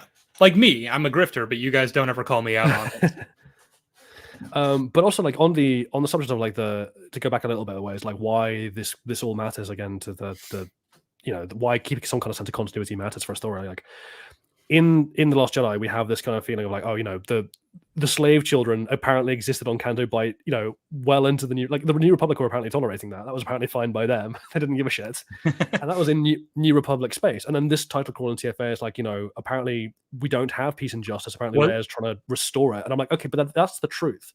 Then why, as an audience member, should I be invested in the New Republic? Like, why should I care about the survival of this organization? I got to stop you. Do we know that Canto Bight was in New Republic space? Because I don't remember that being a thing established. Well, at the very least, it's tolerated, right? Because the rich, the New Republic rich people will go there. Sure, yeah. Because like I could see. Here's the thing: we just don't have any definition of like what is New Republic space in this trilogy. But like, I could easily see them saying, "Well, it's kind of like the Hut, like the Outer Rim areas, where like." Slavery runs rampant because it's typically run by factions like the Hutts, and like the Republic just didn't do anything about that. Like I could see them doing something like that with Canto Bight. Sure, but at least in the prequels, there was a recognition that both the Republic and the Jedi were morally compromised by not intervening in that kind of stuff. Oh like, yeah. However badly it was executed, there was a recognition that the Jedi were like falling because they were tolerating really awful crap in you know, just on the basis of like staying close to proximity, keeping a close proximity to the power in the Senate. It would be the same kind of thing here. Like if, like when you watch the prequels, I don't think you're supposed to side, strictly speaking, with the Republic. Like you're not supposed to come away thinking the Republic was good or functional. You're supposed to care about democracy and justice and freedom as abstracts, but like the actual organizations even before the Empire has risen. Like they've already kind of fallen. Like the Jedi, like part of the failure of the Jedi was failing to disentangle themselves from that. Like that's why Luke is the return of the Jedi. He recognizes that. But when you're telling me that I'm supposed to be caring about a faction, you need to give me reasons to care about a faction. So if I'm supposed to care that Leia is fighting to preserve the Republic and defeat the First Order, you need to show me why that's something I should want. Yeah, like why is that worth fighting for? And like not only are they made incompetent and useless and worthless, but like then we retroactively find out they tolerated all kinds of evil, hideous stuff. And at that point, I'm like, well, I guess the First Order are like the greater of two evils, but like, am I like it's almost like a Hux thing, right? Like, I don't care that the New Republic have died. I just want the First Order to lose. Like, I don't care if they both go; they both suck. I mean, Kylo. You know what? He and Kylo agreed on that. At least he didn't give a fuck about anything. Essentially, that's always great when your villains don't care about anything. It's wonderful. You know, when your main villain of the trilogy, like halfway through the second movie, it's just like, you know what? Fuck all of this. I don't give a shit anymore. He's just like, what are we doing? Like, seriously, why are we doing this? I guess while we're waiting on Odrin to get back, I'm going to read off 2 more super chats that we got, and then I will move on. I do apologize to you guys who are sending these in. Like, if I'm not able to get to them immediately, I try not to do like the EFAP thing of like waiting till the end, but I also can't just like, I'm not just going to disrupt the conversation, you know? So anyway, from also here for £10, writing an essay about how Disney is fucking up with the volume right now. Jolly, what's your favorite referencing style? Enjoy the stream, fellas. As an academic or as a YouTuber? I can't believe I'm talking about citation styles. That's so weird. Anyway, Harvard referencing system was great for essays. I as an academic who marks people's papers, I swear by it. And if you don't cite your sources, I'm going to mark you down. First years, if you're listening. As far as YouTube goes, I tend to try and make my citations fun, because that's the thing, right? Like you either have to have a source document, which I recommend any long video essays should have just anyway, so people can check you. That's just good practice. But in terms of like when you're like, oh, this person, I'm quoting this person now from this magazine, or I'm quoting, here's a clip of George Lucas saying blah blah blah. You want to present it in a way that is engaging and fun. You don't want to make the citation like a kind of like, we're taking a break from the essay right now to tell you where this came from, to lend credence. Yeah. You want to find a way to kind of weave it into your narrative, and that admittedly is very tricky. It's probably the bit of editing I struggle with the most. For me personally, when I'm writing my scripts and I know that I'm gonna need to pull a quote from George Lucas, or like if I'm gonna play a clip from this part of this episode of this show, typically I'll try to timestamp it. Like, and I'm very granular about like timestamping every single thing, just so I know like this is where it is in this thing, in this video or this interview or this whatever, so that like when it comes time to actually go gather my references, I don't have to go fucking searching around like where the fuck was that thing that I was looking for. I made that mistake in my Clone Wars video where I needed a Wat Tambor quote from season 7, and I was like, I don't remember which episode it was in, and like I don't want to watch both of these 2 episodes that it could be. I wish I just time-stamped it. Yeah. Sorry, I had to step away for a few minutes. That's all right. We're just going over super chats. I got one more from Tim 505 for $5. Thank you very much. Is it weird how most of the famous sci-fi franchises has slavery in it? Honestly, I wouldn't say it is, because that's just a thing that like, unfortunately, it just exists in like every culture's history at some point. It's a universal evil that like people just do it because it's easier for them, like in their quality of life. They'll just impose their will on other people, unfortunately. Yeah. I also think with sci-fi in particular, like, I mean, obviously fantasy does this as well, but sci-fi, I think much more commonly tends to function as a social satire at the same time. Like it tends to be making some kind of commentary on the real world. Because sci-fi is almost by definition like an alternative universe, like a hypothetical for like how society could be or would be. And then Star Wars kind of like straddles the line between both fantasy and that kind of sci-fi, right? So yeah, in terms of that, like the referencing to slavery is just because, like, yeah, that is one of the most, as Odrin said, one of the most systemic and endemic evils that we as humans have to battle with. it's the nature of conscious beings that some of us try to dominate others, and that's bad, and we always need to be on the lookout for it. And then it comes in many different forms. There's the overt slavery you get in places like the Hutt space in Star Wars, and then there's more insidious kinds of slavery, like the prisoner slavery of Andor, which reflects perhaps the prison industrial complex in places like America, which is a real thing. Which is fucked. Thing that actually exists in modern America that we all just kind of ignore. That's so baffling to me. Like, there was a documentary on Netflix. It was actually quite good, like a couple of years ago. I think they might have taken it off, called 13, which is about the 13th Amendment to the Constitution, the one that outlawed slavery, and how it literally has an exception clause for like except as a punishment for crimes. And you're like, wait, what? You're like, you actually tangentially related back, like tying this back to Star Wars. We know that the New Republic practices that because of Mayfeld. Yep, that's true. We do know that. So that's a thing. Great. That's going to be one of the references we try to pull to be like the New Republic was just always bad, huh? Yeah, Mon Mothma did a real good job, just, which is but I mean, again, character assassinations abound. Hooray! And then, of course, as the socialist, I have to mention wage slavery. There we go. I've done the politics now. We can move on. Oh no, we're gonna get so many comments about this one. Don't worry. All that, post scarcity space communism. Did you guys know that Jolly is indoctrinating me and that I can't think for myself? Oh my god, yeah. Ocean, have you heard about this? No. This is amazing. So I get so many people who comment this shit on my streams. They're like, man, like Sheev, like some variation of like Jolly is like really like way too political, and Sheev just kind of like goes along with it and doesn't ever say anything.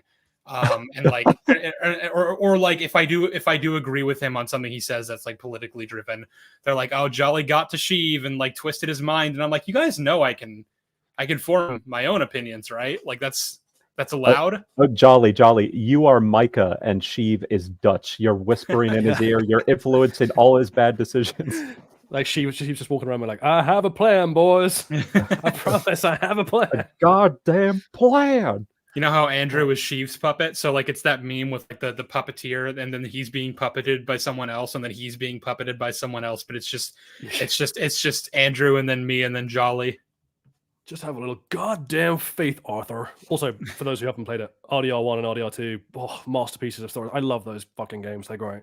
Anyway, moving on. I guess, have we reached the point where we want to talk about like the state of play that Disney inherited? Because like we've touched on that initial bit of like, Disney's decision making was fundamentally compromised by like their motives. They weren't trying to write a good story first and foremost. They didn't have something they were trying to say. They didn't have like a moral message or some kind of commentary to be said. They were just like, what's going to make us the most money? How do we sort of like just bluff people into spending their hard-earned dollars as quickly and as efficiently as possible?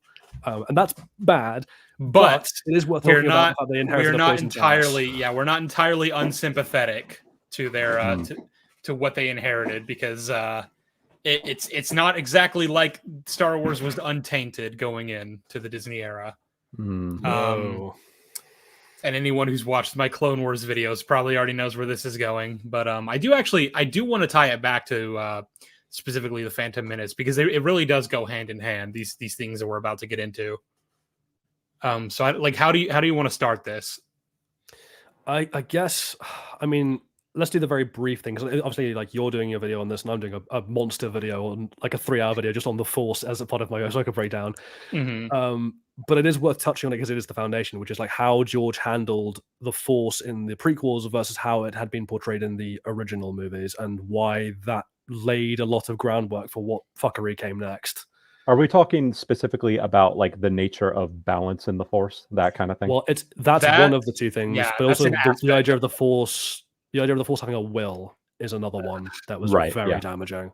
Well, Jello, you're the one who's been researching this. Would you like to explain it to our dear audience?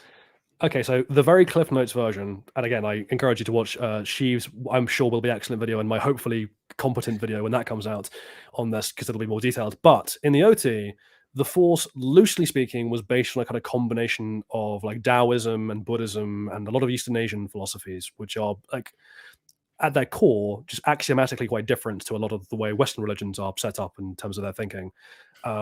Like Western religion tends to be like very sin and redemption style, and Eastern religion tends to be like ignorance and enlightenment. Like it's not that you've done anything wrong, you just need to understand the world as it is, and that'll free you from a lot of the apparent constraints or hurts of your life. Part of that was, well, like once again, in the OT, we didn't have the will of the Force. Like the Force was like a mechanic. It was a part of the universe. It was just a fundamental aspect of reality. It didn't have a mind. It didn't have a consciousness. It wasn't like a living thing. It just was an aspect of reality in the way that like gravity is. I mean, literally, Obi-Wan's like, it's an energy field created and transmitted between all living things. That's what it is. Then you get the prequels. Well, George, maybe I'm kind of like assuming some stuff here, but like given how much he drew from Dune before, it's not a stretch. He really wanted a Messiah storyline in Star Wars. And so he basically changed the Force to reflect that. So whereas in the OT, the harmony in the Force was very much like evil is disharmony. Like the dark side is by definition like a breaking of harmony. And so if we're getting rid of the dark side, it's just a return to the universe as it should be, where everything works together like an enormous clock. In the prequels, all the little cogs mesh together. Yeah, and then in the prequels, George was like, "No, I want there to be a Messiah storyline. I want there to be like kind of like chosen destinies. I want there to be like fates that are selected by some kind of force that is doing the selecting. And I also want like there's something to be like some kind of stakes of like what balance means, because I don't really understand all this harmony malarkey that Gary Kurtz came up with. So instead, we had the transition of the Force into being like a quasi, if not outright, omnipotent, godlike, Christian-esque entity that was deliberately making decisions and affecting contrivances in the universe to enforce its will about what it thought the universe should be doing and how it should be going, and selectively taking away people's free will to do so. And the very concept of balance was confused to a point where George sometimes seems to argue that the dark side was inherently bad, and sometimes seems to argue that you need the dark side and the light side in equal kind of like amounts. Yeah, he has contradicted himself on several occasions. Oh yeah. Yeah. And the problem is like those two things, the idea of the Force like being like some intervening like character with ultimate power, and the idea that the thing it's intervening to affect is a state of affairs where the evil and good are just kept in parity with each other, suited Disney's motives for money making down to the ground, because it gave him excuses to rehash the original trilogy endlessly forever and ever and ever and ever, on the grounds that that's what the Force always wanted. Yeah, why is the galaxy this way? The Force did it. The Force dictated events so that everything happened the way that it did, so that Luke would end up on the island, the fucking loser failure that he is. Han and Chewie would go back to smuggling. Ben would turn to the dark side. Leia would do whatever the fuck Leia's doing in these goddamn movies. And would falter and fall, and the Empire would rise again. Essentially, these are all things dictated by the Force now. Well, and now going into the upcoming Rey movie, it's like, well, that dick-headed Force is probably going to dictate, now that Rey is basically like the chief light side Force user, that well, we need a new bad guy, so now there's going to be a new bad guy that's going to rise to oppose her. And, dark rises and light to meet it. The Force is literally the writers. It's like, well, the Force is like, I want this story with Rey to happen, so there needs to be an antagonist. Well, again, I get at this in my video, which is like, why does the Force want balance? Like, because like they were like, oh, the balance that the Force wants to equal good and evil. It's like, but why does the Force want that? It's like, well, the only answer really is because that's what the writers want. So the writers' motives are now the Force's motives, which is to say, God's motives in this universe, and that's really damaging. Also, just to because I think it's worth pointing out, someone in the chat has been like, oh yeah, but that idea of the Force, where like it's an intervening evil God, did give us Kreia, who's an amazing character from KOTOR 2. And like, here's the thing, I agree with you that Kreia is one of the best characters in all of Star Wars. For those who haven't played KOTOR 2, I really recommend it. It is very well done, particularly if you use the mods that bring back all the deleted content. But something that KOTOR 2 is very clear about at the end is that Kreia, because that's Kreia's view. Kreia thinks that the Force is like some evil entity that needs to be deleted and gotten rid of to free everyone. Kreia is wrong in KOTOR 2. She's wrong. Like she has got a mistaken impression of the Force built from her own biases. And fundamentally, she is acting like a Sith, has always acted without seeming to realize that. And that's why she turns up as Darth Treyer at the end, to reinforce that point. But that's the thing, right? KOTOR 2, the Force isn't the way Kreia thinks it is. the Force is like it is in the OT. It's just a mechanic that she's badly misinterpreted. Whereas now, her understanding of the Force just is now what the Force is like in Star Wars, and that's really bad. In fact, again, like you can do the comparison, which I do in my video, between Baylan and Kreia, which is like both Baylan and Kreia wants to delete the Force and think it's bad, except that Kreia was just insane and wrong, whereas Baylan is now right, which makes him the good guy. Yes, which the writers don't seem to realize. Yeah, so Jolly's jumped the gun a bit, but yeah, that is the ultimate conclusion we were leading to with that, is that Baylan is the protagonist of the story now. He's the good guy. Yeah, it seems that way. And what's interesting too, in relation to just the Phantom Menace and the prequels alone, not even getting into like the Clone Wars or anything yet. But when it comes to the prequels, I mean, as much as the introduction of the Messiah sort of thing is kind of unfortunate, you could argue that the prequels still fall in line with the OT when it comes to specifically the balance thing, in the sense that Anakin is still ultimately the one who ends up, killing Palpatine, which then brings the Force back into balance. Well, back then it was in the first 6 films, but then there was a certain other arc that EU also came along. Yeah.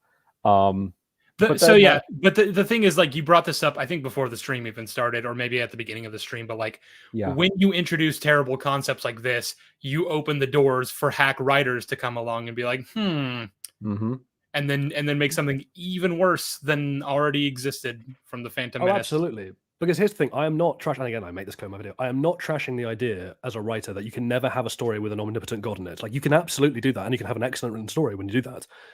The problem you need to be aware of is making that cohesive and coherent, but also, like, if you are going to be handing off your writing to a new writer, you have to be very careful that any mechanic or power or character that you introduce doesn't have inherent world-breaking problems that might arise in a careless writer's hands. Because the thing is, like, when you make the Force a god and you just give it the writer's motives, what you've essentially done is give any hack writer who turns up a get-out-of-jail-free card to lazily introduce any Deus Ex Machina or contrivance that they want to get whatever outcome they want without having to work for it, even no matter how badly that compromises the story stakes. People talk about the Force was always like that. People talk about how it wasn't actually Anakin that saved Ahsoka in the World Between Worlds, and it was like some manifestation of the Force taking Anakin's form. And it's like, okay, so you've kicked the can down the road, because now you're telling me that the Force can just save people from like dying and just send them back out into the world. Yeah, and it starts to raise the question of how come they didn't intervene during other pivotal things? Why didn't they intervene? Because the Force didn't want to there, but it wanted to save Ahsoka here. What a dick! Which again, the Force. Yeah, at that point, the Force is a malevolent god and should be destroyed. Yes, and so again, Baylan is right. Hashtag Baylan is right. It is that kind of. I mean, again, like, that's the poison channels that George created. However, and this is the big asterisk, and Dave Filoni inherited this trait from him, because he was very vague about it and really just didn't bother to flesh out anything he was doing. It was possible when Disney took over for them to have ignored this. Like, they could have just looked at the Phantom Menace and been like, Qui-Gon was wrong. The Force doesn't actually work that way. And I guess this was just a massive convenience that he ran into Anakin. Like, unfortunate, but like, I guess we're just going to have to accept that. And like, then we can carry on with the Force like it was in the OT and write a cohesive story. Or even if we want to buy in totally to this idea that the Force is like that, we could really run with that and then explore a kind of Kreia-esque, like maybe the Force is the ultimate villain thing here. But they didn't do either of those options. They never would have gone with the latter option there, because that's way too abstract as a concept that a lot of audiences just would not buy into. Well, and then I think it's experimental enough to do something like that. What I was going to say, can you imagine like some of these writers, like the writers of the Disney Plus shows, trying to play around with a concept like that? Like, oof. I don't think that would go very well for them. Hard. Well, I mean, you say that as though that's a hypothetical, but then again, Baylan. True. Yeah. But I mean, like, exploring it even further, trying to go even deeper. The thing is, like, if a writer then tried to do that, I imagine they'd either be ignored outright by the rest of Disney canon, because, like, I don't know if the Disney execs would even understand that. I mean, I don't have a particularly high opinion of the Disney execs in terms of their artistic capacities or their ability to comprehend artistic values, but I don't imagine that they would understand that. And if they did, I can't imagine that Bob Iger would be in favor of that. He'd be like, oh, you want to do a meta kind of analysis about why authoritarian rewritings of stories to suit their own whims are bad? That might lead people to conclude that we, Disney, are bad because that's what we've been doing. I don't know if I want that kind of scrutiny, actually. Actually, a kind of ironic thing, which is like that is sort of, or at least it seems at this point in time, I don't know what the third movie's going to do, but that seems to be where like the Spider-Verse movies are kind of going, right, as a kind of meta commentary on the idea of canon and who writes canon and what that even means. Well, no, I think that's a great idea. It's just I want them to stick the landing on that. Well, I know the reason I like groaned at that is because it seems like recent attempts at meta commentary, like in a lot of big franchises, have just ended in disaster. So I just groan and more of a scoff. Get your terminologies right. Sorry. I mean, I kind of agree. And also, like, yeah, the one time that Disney did try and kind of draw attention to this, it was rightfully picked apart as like an absolutely unintentionally hilarious Freudian slip, which is the bit in She-Hulk where they're like, oh, the Feige bot has just created the perfect algorithm to pump out content. And yeah, that is unironically very funny that you don't seem to realize. Like, they were like, oh, isn't it funny that people think we're like this? I'm like, no, but you are like that. You don't seem to get it. Yeah. I can't wait for Balin to reach the point he's searching for on Peridia, and then he punches through a wall and he emerges into the Disney Plus catalog, and then he waltzes into the writer's room, and then the exact same sequence plays out as it did in She-Hulk. Well, it's like, you know how the Kevin bot had like Feige's little baseball cap? Like, it'll just be the same thing, but with Filoni's like Stetson. We're like, yes, the Filoni bot. And Balin's like, what the hell is going on? How are we feeling about Talzin's sword after having some space to breathe? Well, I can tell you this much. Talzin's sword had a lot of space to breathe. Yeah, it had several billion light years to breathe. That sword is. The thing is, that's. I don't want to dwell on this one, but like that is a thing that has happened. It's really funny in terms of like how revealing it is about how these guys write, which is like that is something that is like a blink and you'll miss it moment that is like just done because like, oh, wouldn't it be cool and fun to bring back this sword? And to facilitate that, they broke not only like the premise of the story stakes, but like the entire world in incredibly profound ways that basically they screw everything going forward. Like, again, my world building section of my video, when I talk about Lightspeed, it's exactly that again. It's like they don't seem to have understand what precedent they have set now for their stories. Well, and it's the disastrous consequences when compared to all that they gained from it. What did they gain from it? They gained a cool looking sword. Okay, in exchange cool for looking. Like, I don't know about that. It's just a fucking katana. The incredibly emo looking sword, yeah. What's funny is that like people like to argue that it can't be the same sword as the one we saw in the Clone Wars because like the hilts look different, and I'm like, you fucking know for a fact that they don't keep the visuals consistent, and like that's something that Dave Filoni himself has been like, no, the visuals aren't consistent. No, sorry, I just want to address this really funny comment. Jay McCook is like, well, Morgan could have just had it with her when she went to find Thrawn. It's like, wait, so the Reverend Mothers just gave her own sword? That was her reward? they just teleported it from her pocket. Yeah, and she's like, oh, they're like, we're going to reward you for your great service. And it's like, oh my god, that's amazing. Am I going to be like made immortal? Am I going to get like new powers? Like, here is your own sword. Like, oh, imagine like you're like gift wrapping someone a Christmas present, and they open it up, and it's like a shirt from their closet that you took out and put in a gift box. They're just like, thanks. Yeah. I agree, Aerokin. Any world building price will be paid if they can key jangle. Yeah, I mean that's pretty much it. They wanted a sword, so they basically they broke like teleportation. They wanted a sword, so they broke Star Wars. Yeah. It's anyway. It is very depressing because, again, just to draw a comparison, right? Like to like a different sword and a different piece of media, Andoril in Lord of the Rings.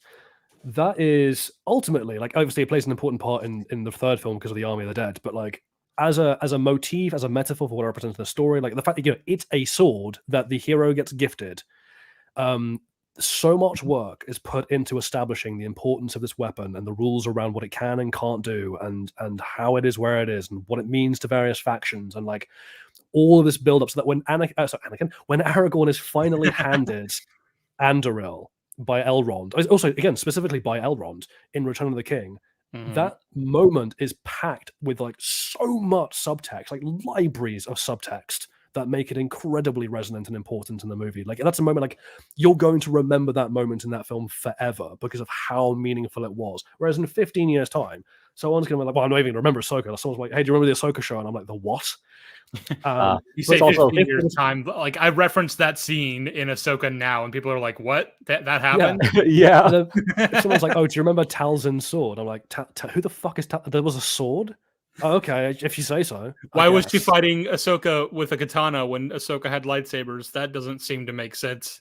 It's also it was also on fire, and like it was green fire, so maybe, yeah. It's also worth pointing out that Andoril was reforged out of the remnants of a sword that physically exists. And Elrond, like, he ran that thing down to Aragorn in person. He didn't teleport it. just thought I'd throw that detail out there as well. Also, I just got a super chat from God, which is fun because we've been talking about the Force. Hey, God, nice to see you in the chat. For $4.99, honestly, God, I feel like $4.99. Come on, isn't money a little beneath you? That George Carlin thing of like, he can't do money. God just can't do money. To be fair, the Ahsoka show didn't create the problem of instant teleportation in Star Wars. The whole dyad thing in TLJ and Rise of Skywalker did it first.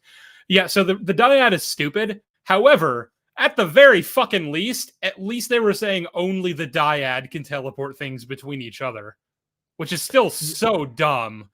But at least it wasn't just saying anyone can do it if they have the power. Yeah, they learn Night Sister magic. So Filoni basically he cranked that up to 1,000. He basically took that bad concept and he expanded it to teleporting it across an entire galaxy, rather than yeah. This is the thing, right? Like when you see if I'm an audience member or a writer and I'm walking past the foundations of my story, oh, those beautiful foundations, and oh no, there's a crack in it. Someone's left a crack in my wonderful foundations. You know what you don't do? You don't take a chisel and start making it bigger. Like yeah.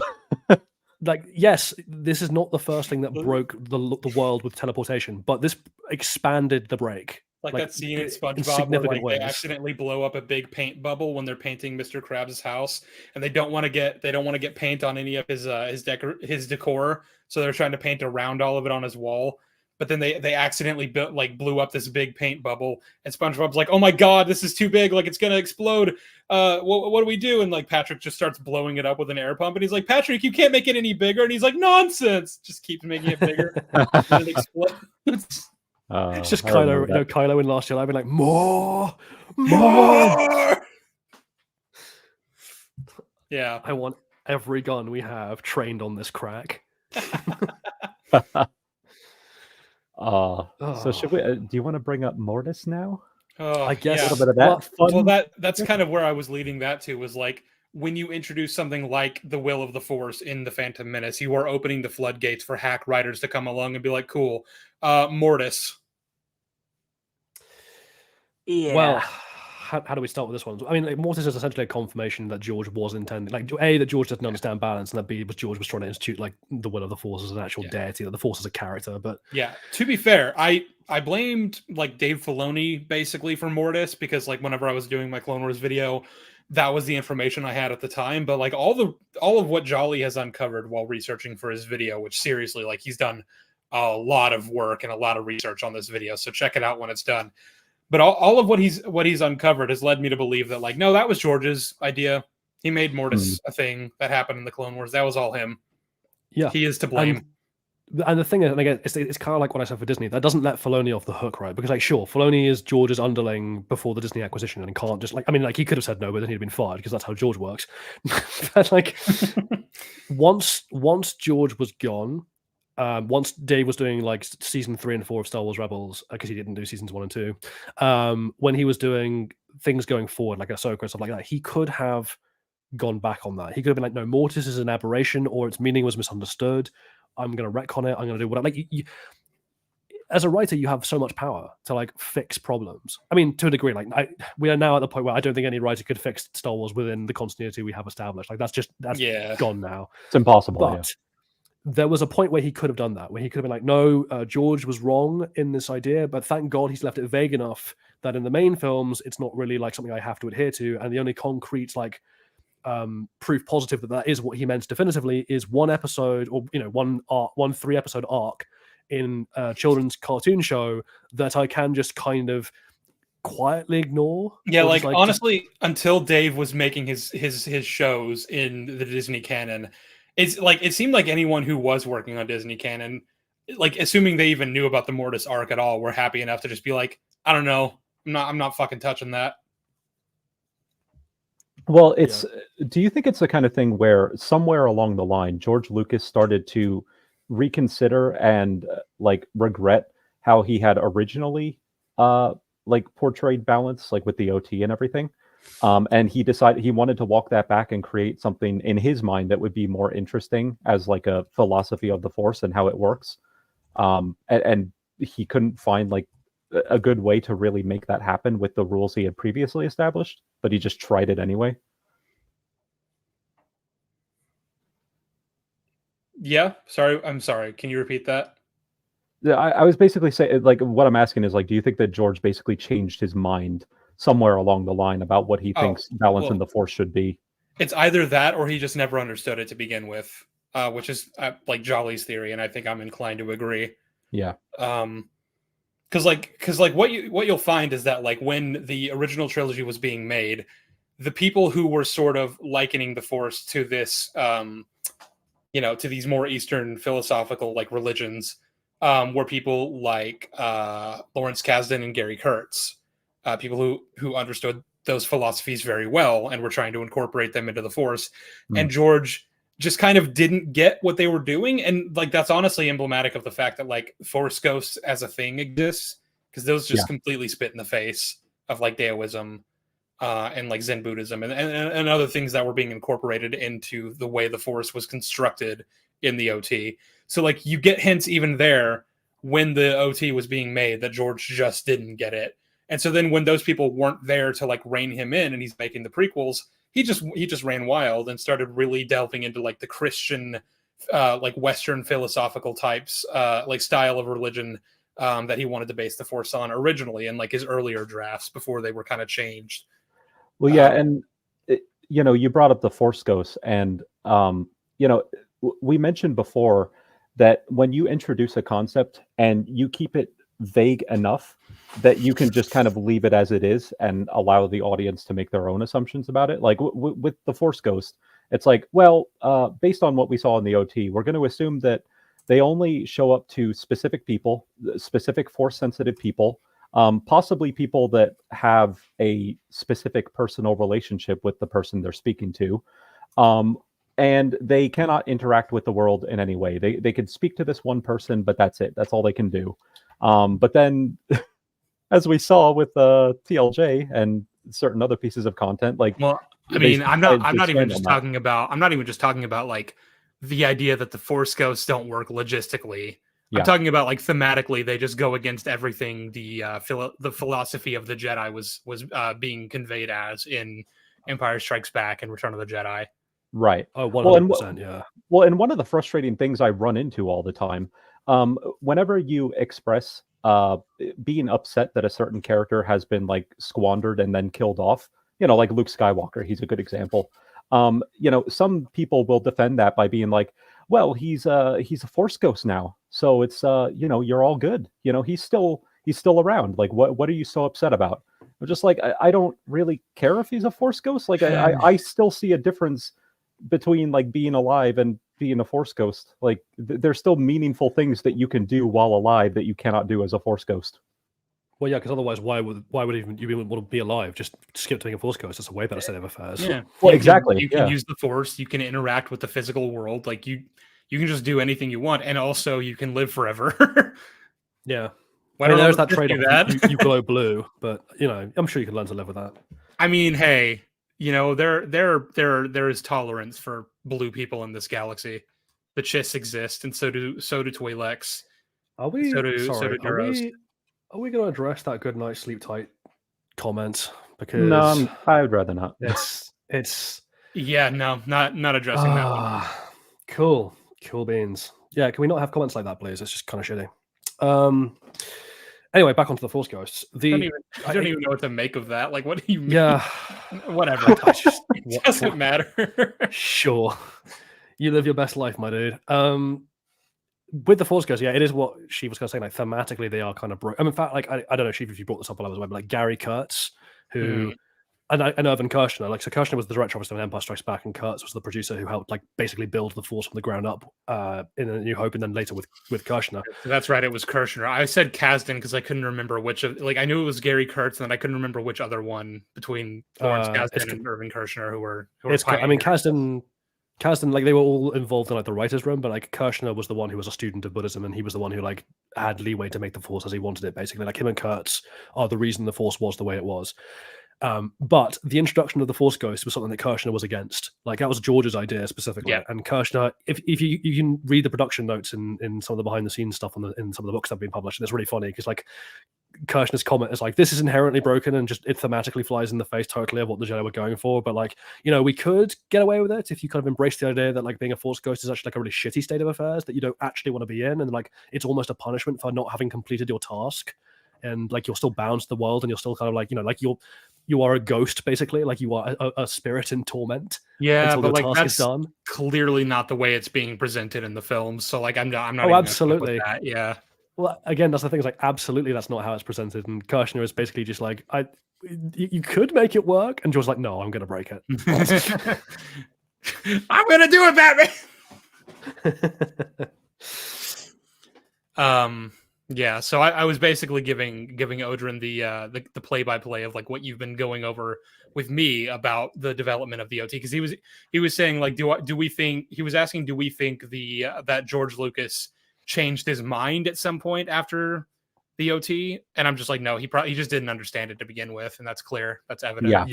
Yeah. He changed his mind on some things, but like for most of it, it's very clear that he had an idea of the Force based on like the very pulpy kind of like ideas he'd had way back in the beginning before anyone else was involved. And the other writers came in and were like, no, this doesn't work for XYZ thematic or narrative or logistical reasons.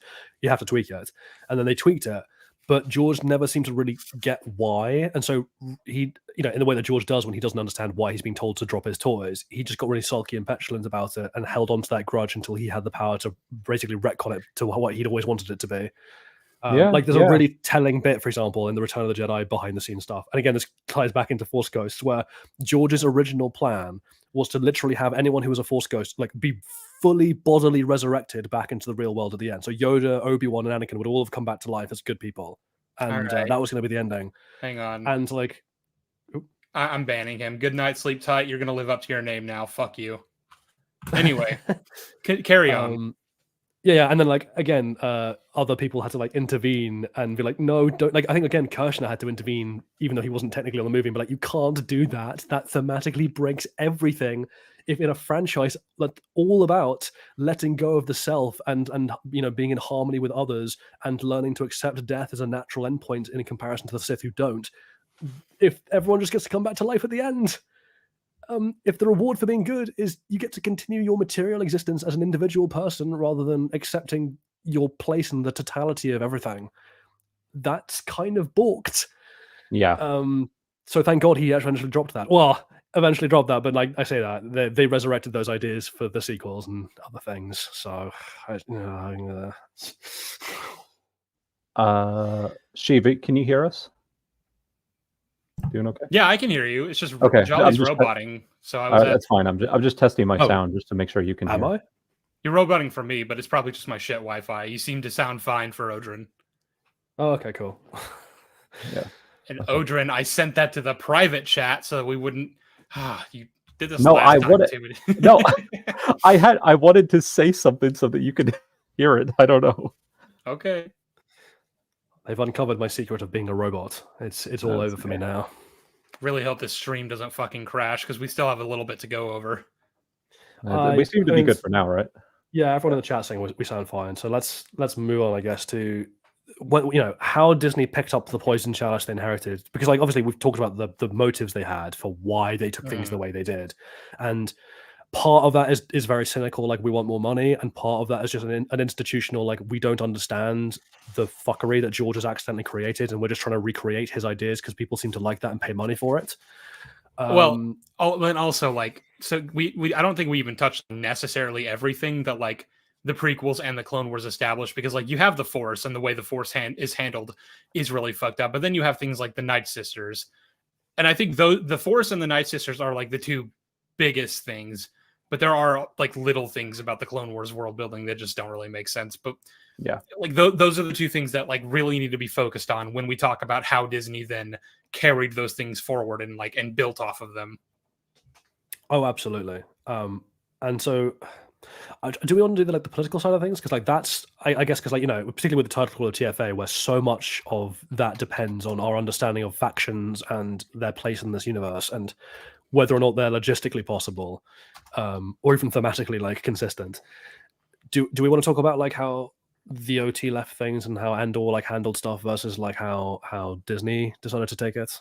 Or yeah. I mean, we could talk about how as a result of a lot of those decisions that were made early on, like with The Force Awakens, with the New Republic and everything, a lot of decisions that ended up being made later for content like The Mandalorian, content like the Ahsoka series, they obviously decided that things need to play out the way that they play out in the sequel trilogy. So now we need to, every time we have the New Republic end up in a piece of content to any significant degree, they have to be on some level like incompetent or constantly arguing with each other or just making bad decisions. So we can talk about things like that, like the effects that we've had in like recent content as a result of what happened early on and everything. exactly, yeah, I think exactly that's really what it is, right? It's like the ripple effects, because when you break your world building so significantly, it's not confined to just the thing it's in. Those effects ripple out. So when George broke the Force the way he did, when Night Sisters were introduced the way they were, that rippled forwards into like how Disney and the sequel era writers treated the Force. And when Maul was brought back to life and opened the floodgates for, hey, Mm. anyone can survive fatal injuries because they're angry enough. Or even just because the Force did something spooky. Yeah, like it's Ventress is back. Don't ask about that. A good question for. I love how that's just like they keep on slipping sentences in that unironically just like sum up their approach to writing. Like a good question for another time, or Yeah, basically. somehow Palpatine returned. Like it's just that was a line. Yeah, like a good question for another time. Like that's basically like that summarizes so much of Disney Star Wars. That's J.J. Abrams' motto, and like that's something you see in something like Lost. It's funny bringing that up again. I mean, that's something that's worth like relating it to, because like Lost and the Star Wars sequel trilogy are like two things that people like to point to be like, J.J. Abrams, you're a fucking hack. And you know what? Fair. That is a fair opinion to have, because a lot of the issues you'll find with a show like Lost is that like it'll set up all these different mysteries that are really cool and really intriguing, and you're like, I wonder where this is going. And you get to a certain point in the show where you realize they don't actually have a plan for a lot of this stuff. They set up these mysteries and have no idea what they actually are and what they mean. Like Jolly, I know you gave up around season 2, but like you remember like when you first watched the show years ago when Mr. Echo died? Yeah. He was killed by the black smoke monster. Yeah.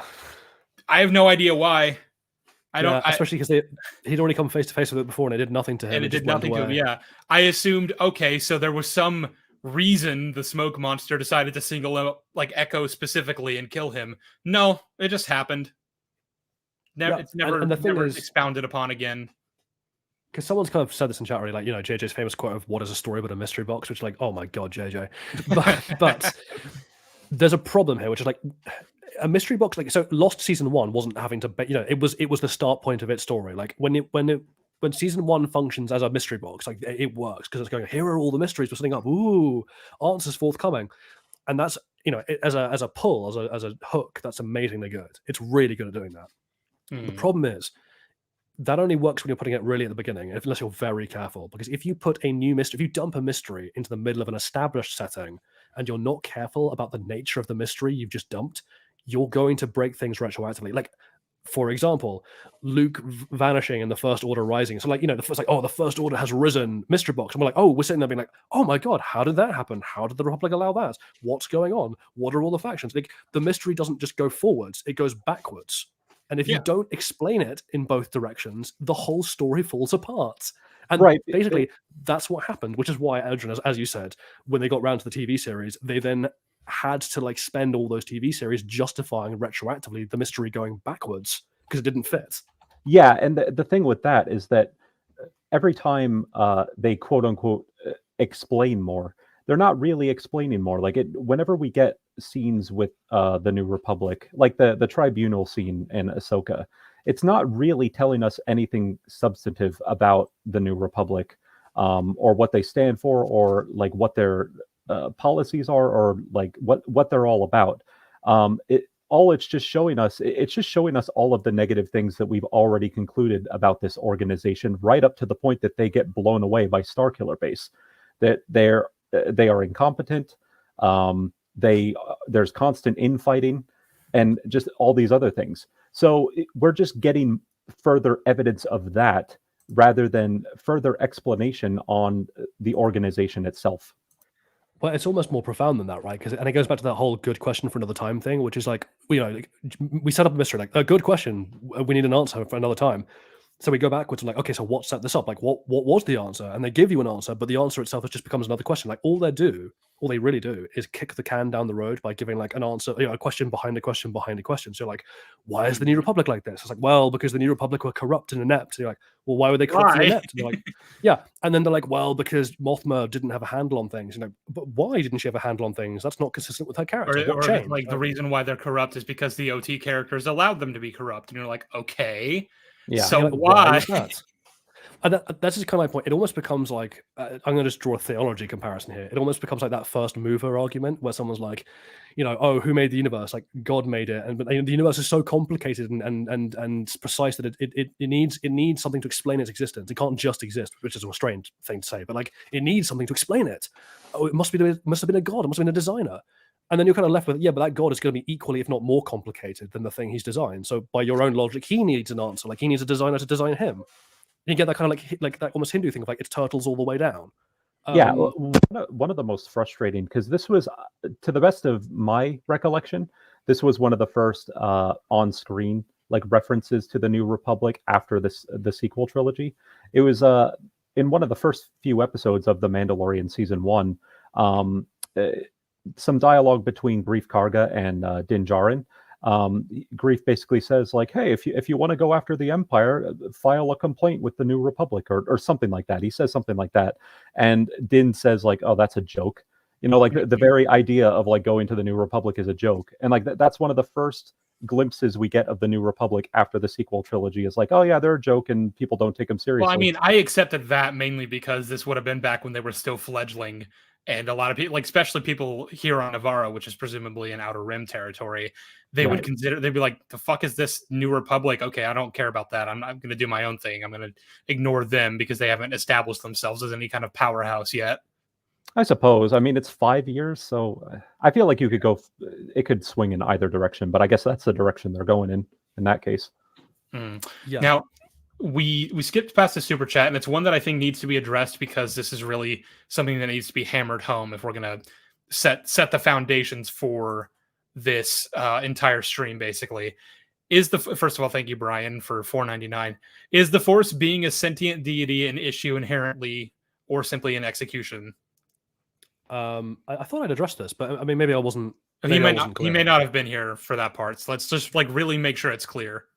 Okay, so the answer is it is separate from the Force. Just like, is having a sentient deity, omnipotent deity in a work of fiction inherently an issue? Like, no, you can write good stories that account for that fact.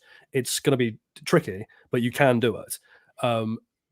As to whether the Force being made a sentient deity becomes inherently an issue rather than just one of execution, I would argue that at the very least, it causes severe problems for the themes of the original trilogy, which almost entirely depend on there being free choice. At that point, I say this in my video, at that point, you have to then explain to me why the Force is allowing, what's the motive behind the Force exercising its power on some occasions, but not others? Like, what are its goals? Why was the OT allowed to happen, by people's individual choices, whereas in the prequels, the Force like manipulates events against whatever people might choose to just force them down certain paths. Like why is it making that distinction? You could answer that, but it's really tricky. If Luke had chosen to give into the dark side, give into his temptation, and kill Vader to take his place as the Emperor's right hand, like what would the Force have done about that? Now that we've established that the Force has a will and it apparently has certain ideas in mind for what it wants to happen, could Luke have chosen the alternative, and even if he could, then what would have happened? So this is where the balance becomes the bigger issue, right? Because like if we don't know what the Force's motive actually is, right, then you could, like, if I'm free as a writer to be like, why would the Force make the prequels happen but let the OT happen the way it did, like let the OT unfold by its own sequence of events? I could write a motive for that, for what the Force wants, that would allow it to do that coherently. But the motive they gave us, and by they I mean George, was this idea of balance that is very, like, at the best contradictory, and at worst just outright saying that the Force wants an equal amount of evil and good.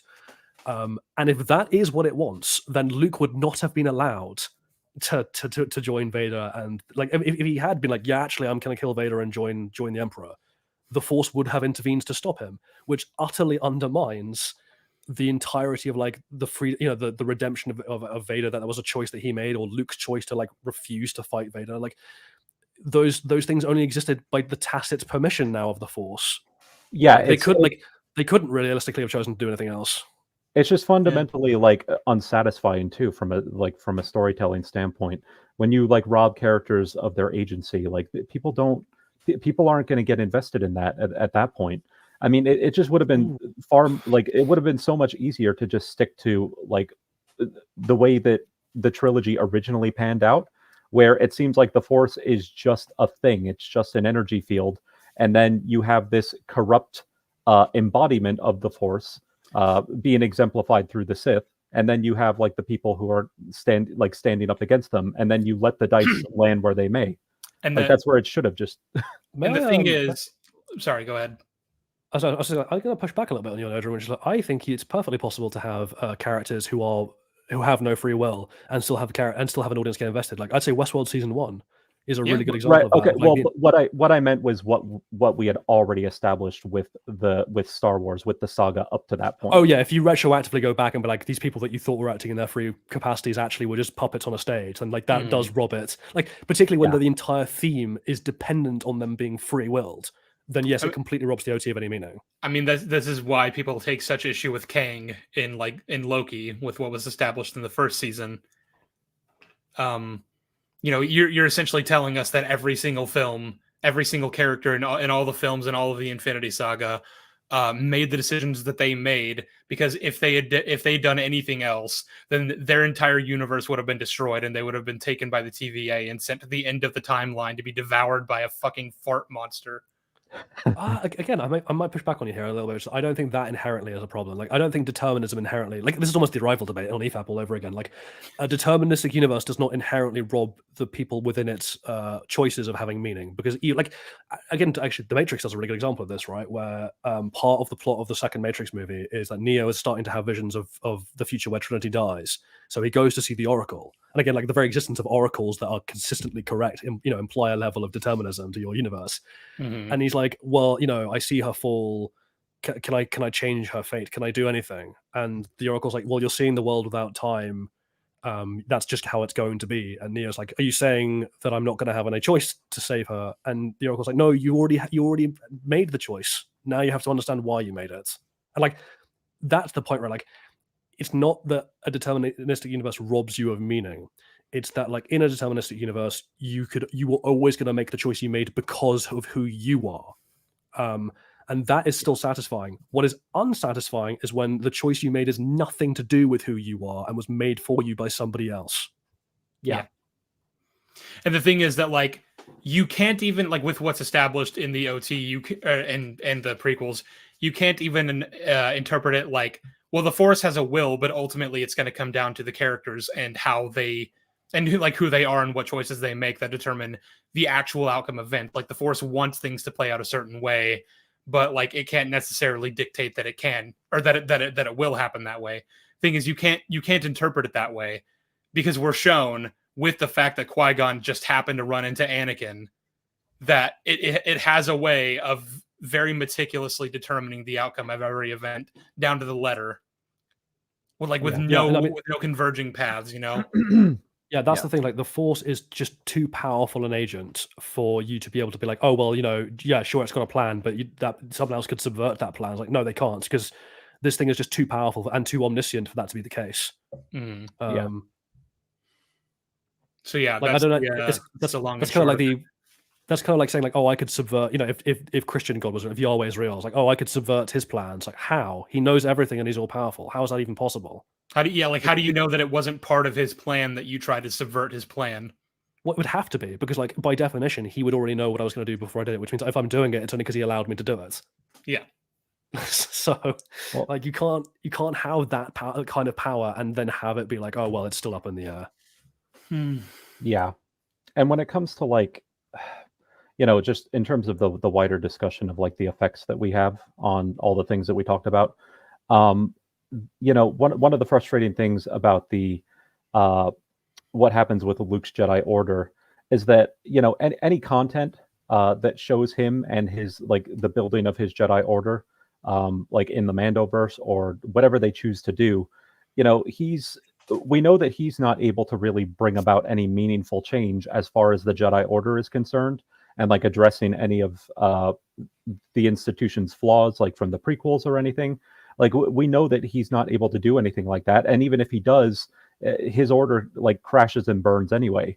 So that inevitable conclusion kind of constrains them creatively in the same way that what we talked about with the Force as well. Well, this is kind of where I'm like, I think Balin Skoll might now be the most tragic hero in all of Star Wars, because like this is a man who recognizes how terrible it is that their universe is being deterministically oriented by like a malevolent deity and is desperately trying to subvert its plans. But ultimately, we know from the fact that the sequels happen that he's going to fail. that the Force will win. No. You don't understand. The Filoni verse is rewriting the sequels. It's retconning them out of existence, out of canon. Ironically, really funny. If Balin's victory is that he creates an alternate timeline that is just not this crappy. God, I wish, but we know. Yeah, see, the problem is that even if they were to do something like that, it's still being built off of the Mandoverse, like in terms of its storytelling capabilities. Yeah. And like it's already just too fucked up, which I guess brings us to the melting plot. Okay, wow, the melting pot, as I like to call it. It's where the two things converge. The sequels being bad, having terrible world building, and the prequels having terrible world building, and the Clone Wars specifically, they sort of meet in the middle here with the Mandoverse. Yeah, the Mandoverse is like the worst of both worlds, because it's inheriting all the problems of like, also again for meta reasons and a little bit as well, which is like not only are they trying to retroactively explain the mystery going backwards to make the sequels more coherent, which is impossible, but they're trying. Well, not impossible, but enormously difficult, and they're failing to do that.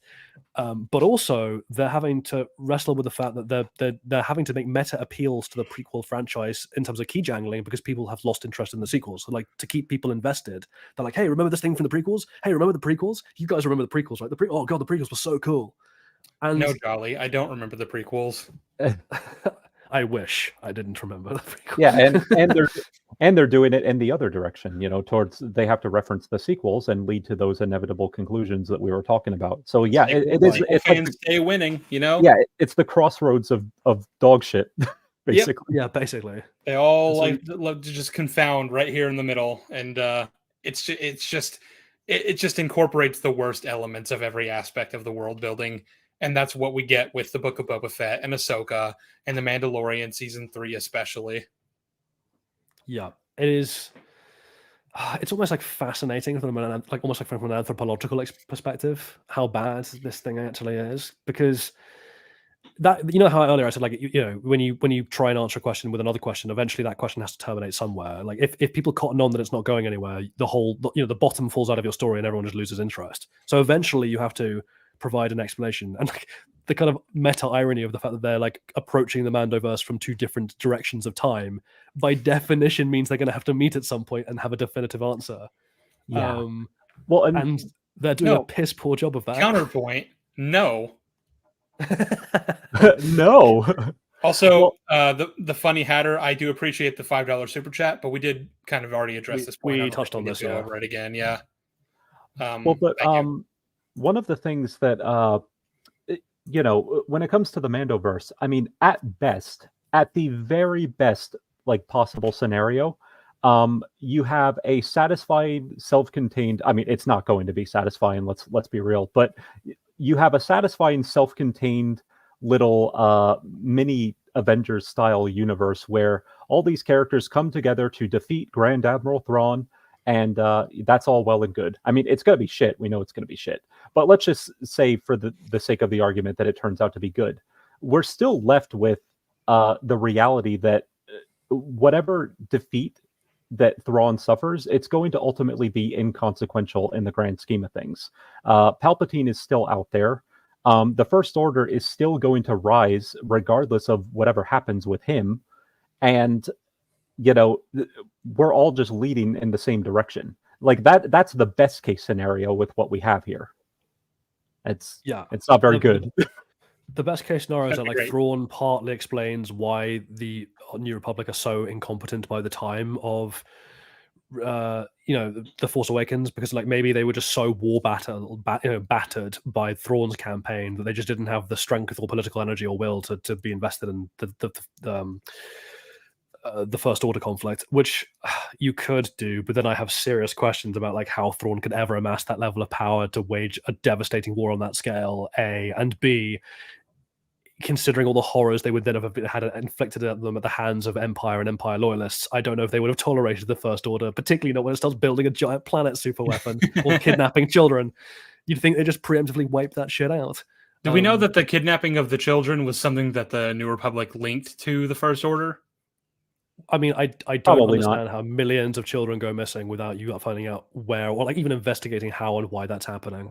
I'm telling you, it's that fucking, like, Deus Ex, or whatever you want to call it, the unknown regions. They just allow everything to happen in this obscure part of space where they can get away with everything. Yeah. I mean, the other thing is just I mean, we haven't really touched on this, but the sheer logistics, even of, like, that explanation, doesn't make sense just on its own, right? So, like, let's just say, for the sake of argument, that the unknown regions are replete with populated human planets to steal kids from, and that you have the power somehow to do that without pushback. Let's just imagine that's the case. TFA happens. What is it, like 30 years after the Return of the Jedi? So, yeah. Presuming you stole those children at age like 5 or 6. You're already only seeing the first, like, your army is almost going to be entirely comprised of that first set of children you stole, right? That first rank. People who were between the ages of 0 and 5 when you stole them, who are now going to be, like, between 25 and 30. Like, people Finn's age, basically, will be 99.9% of your entire army. And, like, I'm sorry, but A, I don't believe you have found enough 30-year-olds to take on the entire Galactic Republic. But even if that's the case, none of these people have ever seen, like, real combat before. They're all children. They're all, like, child soldiers who've only ever trained with each other and maybe put down a few rebellions on some small moons somewhere. Like, they've got really good simulations, really good combat simulations. Like, these guys are going to get wiped out in a real war against a competent enemy with battle experience. Like, Akbar and Leia and all the veterans of the rebellion, and, like, all the New Republic troops who've been dealing with the piracy issue for ages. Like, they're going to just crush you.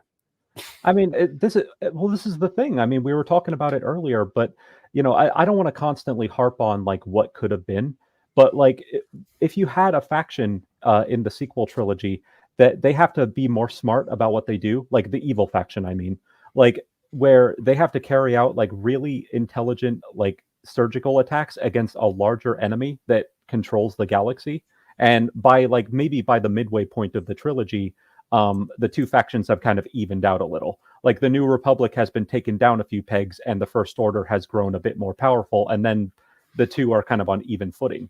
Like, that would have been way more interesting, and rather than just being like, well, somehow, not sure how, we have an army of, like, slave soldiers that are, or instead of just creating a new army or a new faction or whatever, you just have, like, the enemy be, like, someone from within. Like, they've infiltrated the ranks of the Senate. Like, they've used the corruption that does exist that, like, maybe the OT characters haven't necessarily been able to rein in yet, because, like, you know, realistically, the Senate is still going to be a body comprised of all sorts of different people with their own agendas that, like, you know, Mothma, Leia, whoever else, like, aren't going to be able to just completely and totally stamp out all corruption. So, like, you have a villain that, like, you know, finds the weak spots and, like, puts people in place so that when the time comes, he's able to basically, like, take his own like little swath of power from it. Like, you know, he basically is able to just usurp Leia or whoever is the chancellor at that point simply by having a majority vote, you know? Yeah. And on the subject of the First Order, One thing I kind of want to talk about a little bit is this is more of a meta thing, but I guess what I would call the cognitive dissonance of the First Order in terms of how they are treated in canon. Like I love how in a lot of the content that takes place in between the OT and the sequels, the rise of the First Order is treated as this really foreboding and scary thing. There's kind of this idea that they're trying to push that it's like, oh, the Empire may be gone, but something much worse is going to come along. Just you wait. And I suppose like on the level of like sheer technology, like technological prowess, they are worse.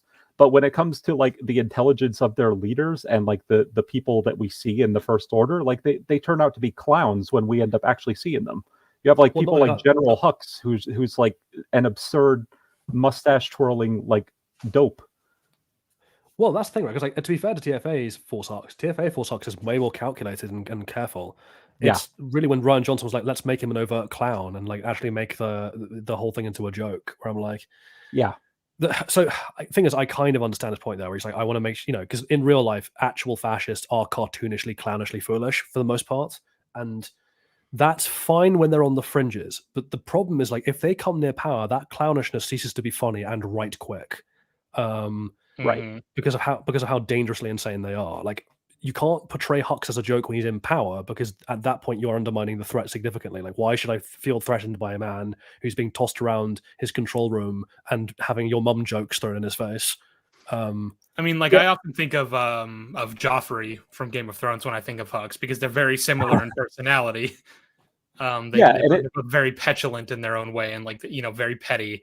But like at least Joffrey's a child. And also when it gets serious, whenever like things are actually like, shit's hit the fan, like he does actually listen to people. He does actually do what other people tell him to do. It's not just that, but like his insanity and incompetence actually becomes like, it's never played up as a joke, really. It's like this, like we have a guy with ultimate power here who is a bratty sadist. That's really fucking dangerous, because like other than Tywin, who can intimidate him, if you say the wrong thing at any moment, he could just have you killed. Like, that's really like he has all of Robert's bastards murdered across King's Landing without any thought of the repercussion, because he's a little bit like worried about the rumors of his own legitimacy, and there's nothing anyone can do to stop him. Like it's really terrifying that you have a toddler with that much power.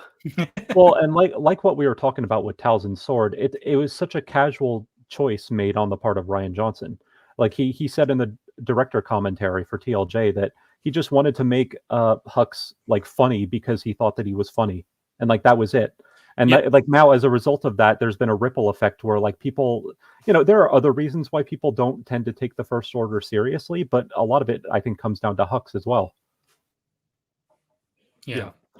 In terms of the cognitive dissonance of the portrayal of the First Order, there's another one which I think is very important to point out, and that's like how the stormtroopers are talked about, because Finn's character's existence provides this huge double standard. The movie just wants to have where the cake wants to have its movie and eat it, right? Of being like the stormtroopers are victims, they're children stolen from their homes and abused, and like they're really like, if anyone's seen like Blood's Diamonds and the portrayal of like how the Sierra Leonean like rebels like took children and put them on heroin and made them into killers and like got them to kill their own families and traumatize, like it's horrible, it's horrific. Child soldiers, they're just an inherently awful concept, and they are victims as much as they are monsters. You should feel really sorry for them. And with Finn, we have that like it's nodded towards with Finn, but then not only is everybody else fine to do this, but Finn himself, like moments later, giggles while blasting away like his own comrades or former comrades in arms, and like everyone's fine with killing them as like silly clownish mooks who don't matter and whose lives are irrelevant. You can't have both of these things. Yeah, and it results in this conclusion where like whenever the First Order gets brought up, like in Mandoverse content or any of that stuff, you just kind of at least people in our circles, we just kind of like roll our eyes a bit. We're just like, oh god, here we go, But it is strange. Yeah, like the wasted potential of Finn alone like is going to be something that I talk about significantly when I eventually cover The Force Awakens. And a comparison that I was planning on making, I remember I told Jolly about this, and I might have told Odrin as well when I was watching through the Punisher show, was how like that show actually dealt with Frank finding himself in a position where he might have to like hurt or even kill actual soldiers who are just doing their jobs. And like we see him completely willing to put down criminals and like low lives, and you know, like he has no compunctions with killing people, especially like even people in the military that he knows is corrupt and deserve it. Like those are his main targets. Those are the people he goes after. But when it comes to like the rank and file soldier who is just following orders and it like doesn't know better, he's like, I don't know if I'm going to be able to do it. And then when the time comes, he tries not to, and then eventually like is forced to. He doesn't kill him, but he has to like shoot him in the leg in order to like facilitate his ability to escape. And after that, he's just wrecked. He feels so fucking bad about it. And that's one soldier that he didn't even kill. He just injured. Yeah. Yeah. No, that was great. I love that moment. Really good moment. Yeah. Absolutely, and this thing is like even the OT kind of. I mean, like to be fair in the novelization, because the OT movies, at least to be fair to them, are consistent. I mean, like the stormtroopers are just mooks. Don't worry about them. But in the books or in the novelizations, there are moments, or I think in the comics as well, there are moments where like Luke has to wrestle with the fact that when he blew up the Death Star, he killed millions of people. Right? Like, yeah, sure, they're the enemy, and yeah, they're soldiers in service of the Empire, and yes, it is justified in the grand scheme of things to do what you did. Like that was the only thing you could have done. But these are still like a million lives, most of whom are not there because they're ideological fanatics, but because they're just people trying to earn a wage to keep their families on, like put food on the table, and don't really understand the politics or don't have the capacity to be allowed to care about the context, you know, beyond their own lives. There's a really weird, it's a weird comparison, but bear with me because it's weird. I think it's partly based on Star Wars anyway. In the Aragon books, the main character has this exact discussion, right? Because like similar to Star Wars, it's like a lone young farm boy is given loads of power as part of like inheriting the legacy of a knightly, you know, order of magic users, and then he's pointed directly at the evil emperor and told that you have to kill this guy eventually. And during his training with like a guy called Oramus, Oramus is like, oh, why are we doing this? Like maybe we shouldn't be fighting this war because aren't loads of people going to die in this war? People whose lives are actually like peaceful. Like, yeah, the emperor's a tyrant, but that doesn't really touch most people because most people are just out of his line of vision, basically. So aren't we doing worse by taking him down? And Aragorn has to like go away and think about it. And he's like, because initially he's like, no, like, you just react really badly. Like, no, of course we're right. Fuck off. Like, you know, just how could you even suggest such a thing? Like, he's evil. Like, of course we have to take him down. And Aragon's just like, that's not really an answer. And Aragorn has to go away and think about it and come back and be like, oh, okay, no, the reason it's justified is even though these are, in a sense, innocent lives that we're killing to realize our goal, if we did nothing, if we just let him carry on, the cost would be so much worse to innocent people. Yeah, exactly. I mean, it's one of those things where it's like, yeah, there are consequences to actions, even justified actions sometimes. And I mean, I always hate the flip side of it sometimes, though, when people try to like argue that what Luke did was like an evil act or something, even though like that Death Star was literally going to like target Yavin. I was going to say Alderaan. It already blew up Alderaan. But yeah, it was like targeting Yavin. It was about to blow up the entire rebellion. And so they had no choice but to destroy that thing. But it's like, well, you know, you have to destroy it or they're going to kill you. But you are killing millions of people in the process. There are people on that Death Star that might be completely innocent.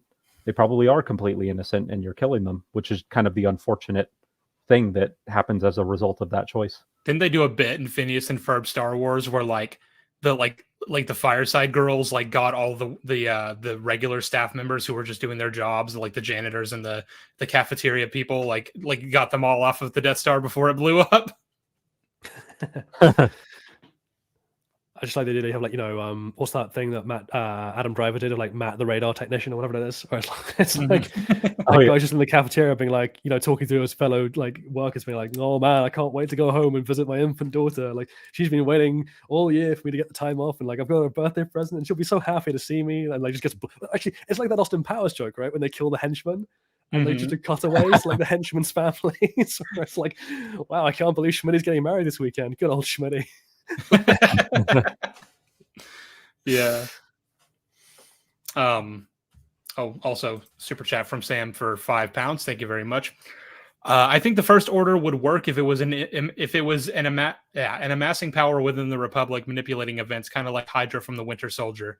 That's kind of what I was getting at, right? Like you have people like seeping into the corrupt, you know, like finding the cracks and seeping in, and like maneuvering your way to the top through that.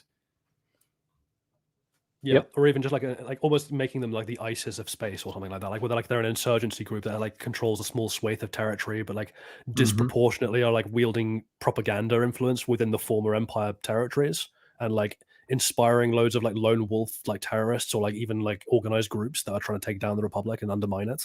That's really Mhm. interesting. Because like, how do you Yeah. fight that without cracking down in an authoritarian way that could lead the main heroes to Lead maybe like have Leia to on question that arc themselves? that we keep talking about. Yeah, that would be good. Man.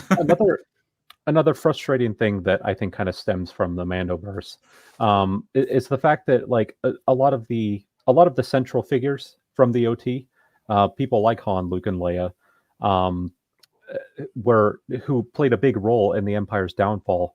It's like they're mysteriously absent during pivotal events that relate to like the rise of the First Order or the rise of any sort of Imperial remnant.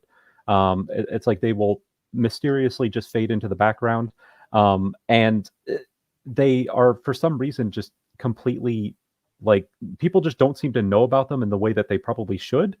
Like I remember like the Mando season 2, that finale where Luke shows up and even like Cara Dune doesn't mention anything about him, despite the fact that like this is the man who And like she was a rebellion shock trooper, yeah.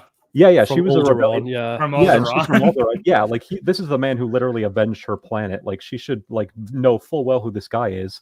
And I don't know, maybe she does, but she doesn't say a peep about it, and she doesn't really make any sort of expression that hints at that. Oh, one X-wing. Wow, we're saved. And then Luke Skywalker is the one in said X-wing. Like she should be like, oh shit, we might actually get out of this alive. I really like the idea, by the Yeah. way, that like as Boba Fett was leaving in Slave One, like he passes like Luke's X-wing, Like and the they just, Umbrella like, Academy meme. Yeah, they just see each other out the cockpit. Like, what? I would say like Bo-Katan probably should know who he is too, just based on the fact that she was around when the Jedi were at their height, and she literally like met a Skywalker. She met Anakin, yeah, and She knew met Obi-Wan Anakin as well. Skywalker, yeah, like and her Obi-Wan. sister was dating Obi-Wan. Like you'd think she and Luke might have a thing or two to talk about regarding like Obi-Wan and their respective perspectives on him, you know. Well, it's like that, you know. Actually, this is, I think, this is part of the world building characterization that we haven't yet touched on, which is like all the missed opportunities that they haven't taken advantage of. Like we've spoken at length, I think, before about like how absolutely bizarre the decision is to like not have Ahsoka's first meeting with Luke or first hearing about Luke on screen. That is bananas to me. That we're never gonna that we didn't get that, and that if we got it now, it would be like tainted, right? It'd be like, oh, okay. Yeah, and they would like- talk about like some asinine, like they would talk about something really dumb that's like not what you want them to talk about. Well, I love how Ahsoka retroactively made what she said to him in the Mando like an insult, right? Because like in the Mando, she's like, "You're so much like your father," and then like he's like he looks at her weirdly, and then in Ahsoka, which is after that, she's like, "Oh, I only think of Anakin as evil." Like Anakin is just this evil dude. Well, maybe she saw Luke fucking shooting at Grogu with a training ball, and he was like, "Oh no."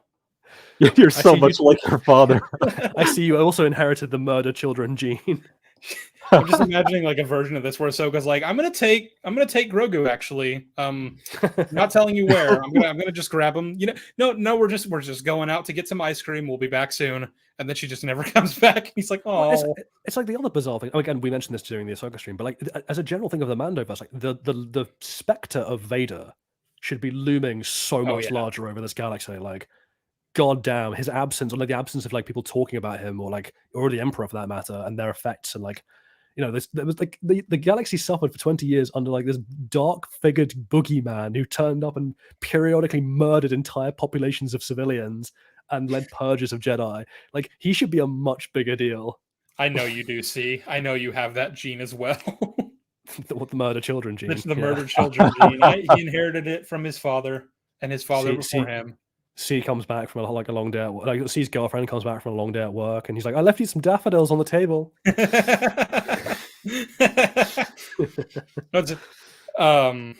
Yeah, but yeah, you know, you're right though. Like the specter of Vader should be looming over.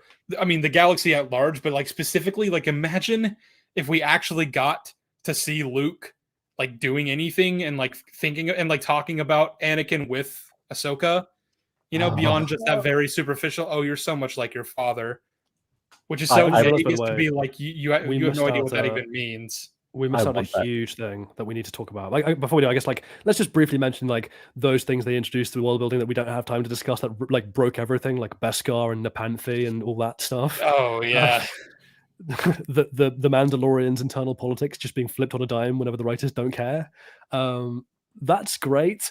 The rules around the Darksaber, like oh my god, all that shit. Mhm. But the really big thing which we didn't touch on, which now we have to because Bad Batch is going all in on this, midichlorians and the cloning of Jedi / Sith to justify that Palpatine thing in Rise of Skywalker, and Grogu's importance and what he represents now, and I still Omega don't and... even know what they like. I'm caught up on the show, and I still have no idea what they're actually trying to say about like how midichlorians factor into this. Like in the most recent episode, we had Hemlock telling Omega that there is no scientific way to replicate someone's M count when you clone them. But that like that's where Omega comes in, and I can't remember exactly what he said to her. Oh, she's like a stabilizing agent, right? Like it's a basically, as far as I understand what Bad Batch is saying, it's if you try and directly clone a Force user, you don't recreate their midichlorian count. Like it's that won't happen. You'll basically make them powerless. The clone will be a powerless version of them. And so in order to clone the midichlorian count along with the clone, they need to find some kind of person whose genetics allow that to be possible. He's like a template from which they can build that stable transfer, and Omega apparently is that, which I don't understand how she's that, given that she is a clone of every other Jango Fett clone. You think the genes would be identical because that's what a clone is, but like that's theoretically what she is. That she allows them to do that, like that you can take her blood and basically use it as a way of transferring midichlorian counts stably along with the genetics of the person originally. So what I don't understand is like, so the canon explanation for how Palpatine came back at all, and they may just retcon this because this was in a book, but like this book is also the only way you understand how it happened in The Rise of Skywalker, which is bad writing. My point is they're leaning on books to explain something that wasn't explained in the movie. So like if they were to retcon this, that'd be very funny. But the point is, the canon explanation for how Palpatine came back is that he transferred his soul into a clone body. Like he used the Force to transfer the essence of who he is into this body. So wouldn't the Force like intrinsically come along with that, you'd think? Or do you have to have the exact same amount of midichlorians to be powerful? Well, according to Ahsoka, you don't even need midichlorians to be a powerful Jedi. It's all and then about there's training. that. No, and we don't even know. That's what I was leading into, Jolly, because I was waiting for someone to be like, yeah, but this show is telling us you need midichlorians to be powerful, and I'm like, no, it's not.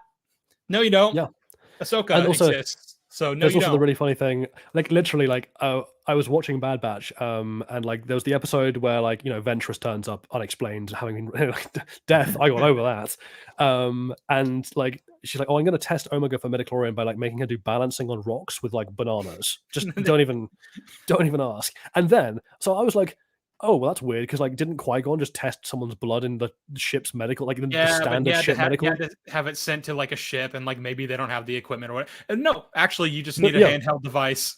Yeah, the very next episode, Cad Bane has a handheld one. It's like, oh my good god.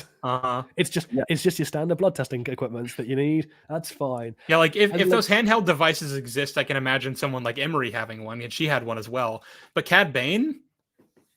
Because then that implies that they're either just something that exists, like that you can buy, or like you can get them on the black market somewhere. Which again is like, but Ventress could have done that though. He's got one tucked away in his bottom drawer. Just whatever he needs one. Also, I'm behind on super chats, so like let's get your point out, Jolly, and then I'm gonna no. My point can wait. So like do the super chats and then I'll do the point. I think the only point that we can make is like what you just said. Like this right here. Oh, Odrin, super chats. This is the absolute state. Like the what you just described is like you have something that got like a terrible world-breaking thing that got retconned by a different terrible world-breaking thing. It's like, well done, guys. Yeah, great. Anyway, so for $5 from Alexis Jun, rather, should prequels be redone with different actors and a better story? I don't know that we even need to go that far. Like you just kind of have to tweak them a little bit. Or just ignore the worst parts and build off the best parts, I guess they're asking like almost like a hypothetical, right? Like if we could just like scrap the sequels from continuity and remake them, should we? And I'm like, no, he's saying prequels. Oh, the prequels. Oh, okay. the prequels need to be rewritten. It's not enough just to do them with different actors. And also, like, I don't think the fundamental story idea, yeah, what you were saying, like the fundamental story idea isn't bad. It's mostly execution and what the plot chooses to focus on at any one given moment. So you just got to tweak the story a little bit. Yeah, I wouldn't unlike trust the sequels, the prequels actually have a story that is decent that they're trying to tell. They're just doing a really bad job of it. Yeah, it was purely execution. Like there's stuff to work with in terms of the prequels. I mean, I wouldn't even trust them to do that though. Like at No, this I point, wouldn't. I would not trust them to remake the prequels, let alone the originals.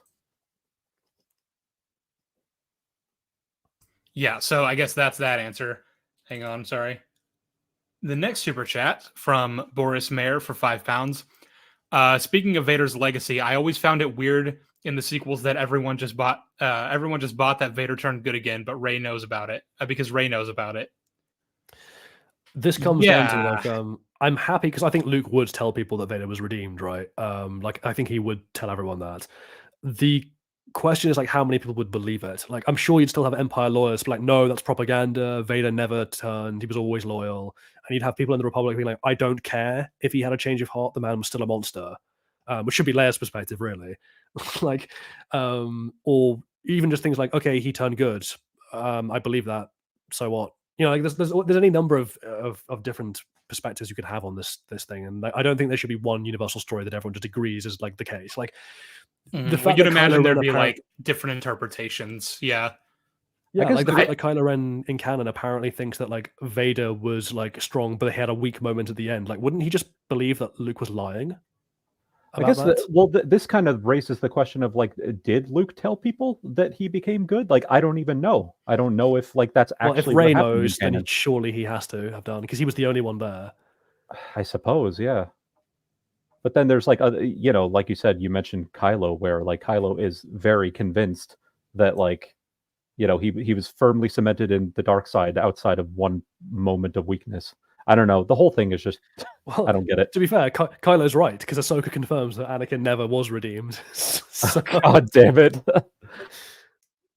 This is, I think, the salient point that we're getting at is like when you say, well, yeah, but this thing is establishing that it happened this way, then you're like, okay, but this thing established it completely differently, and they both are supposed to exist in the same canon.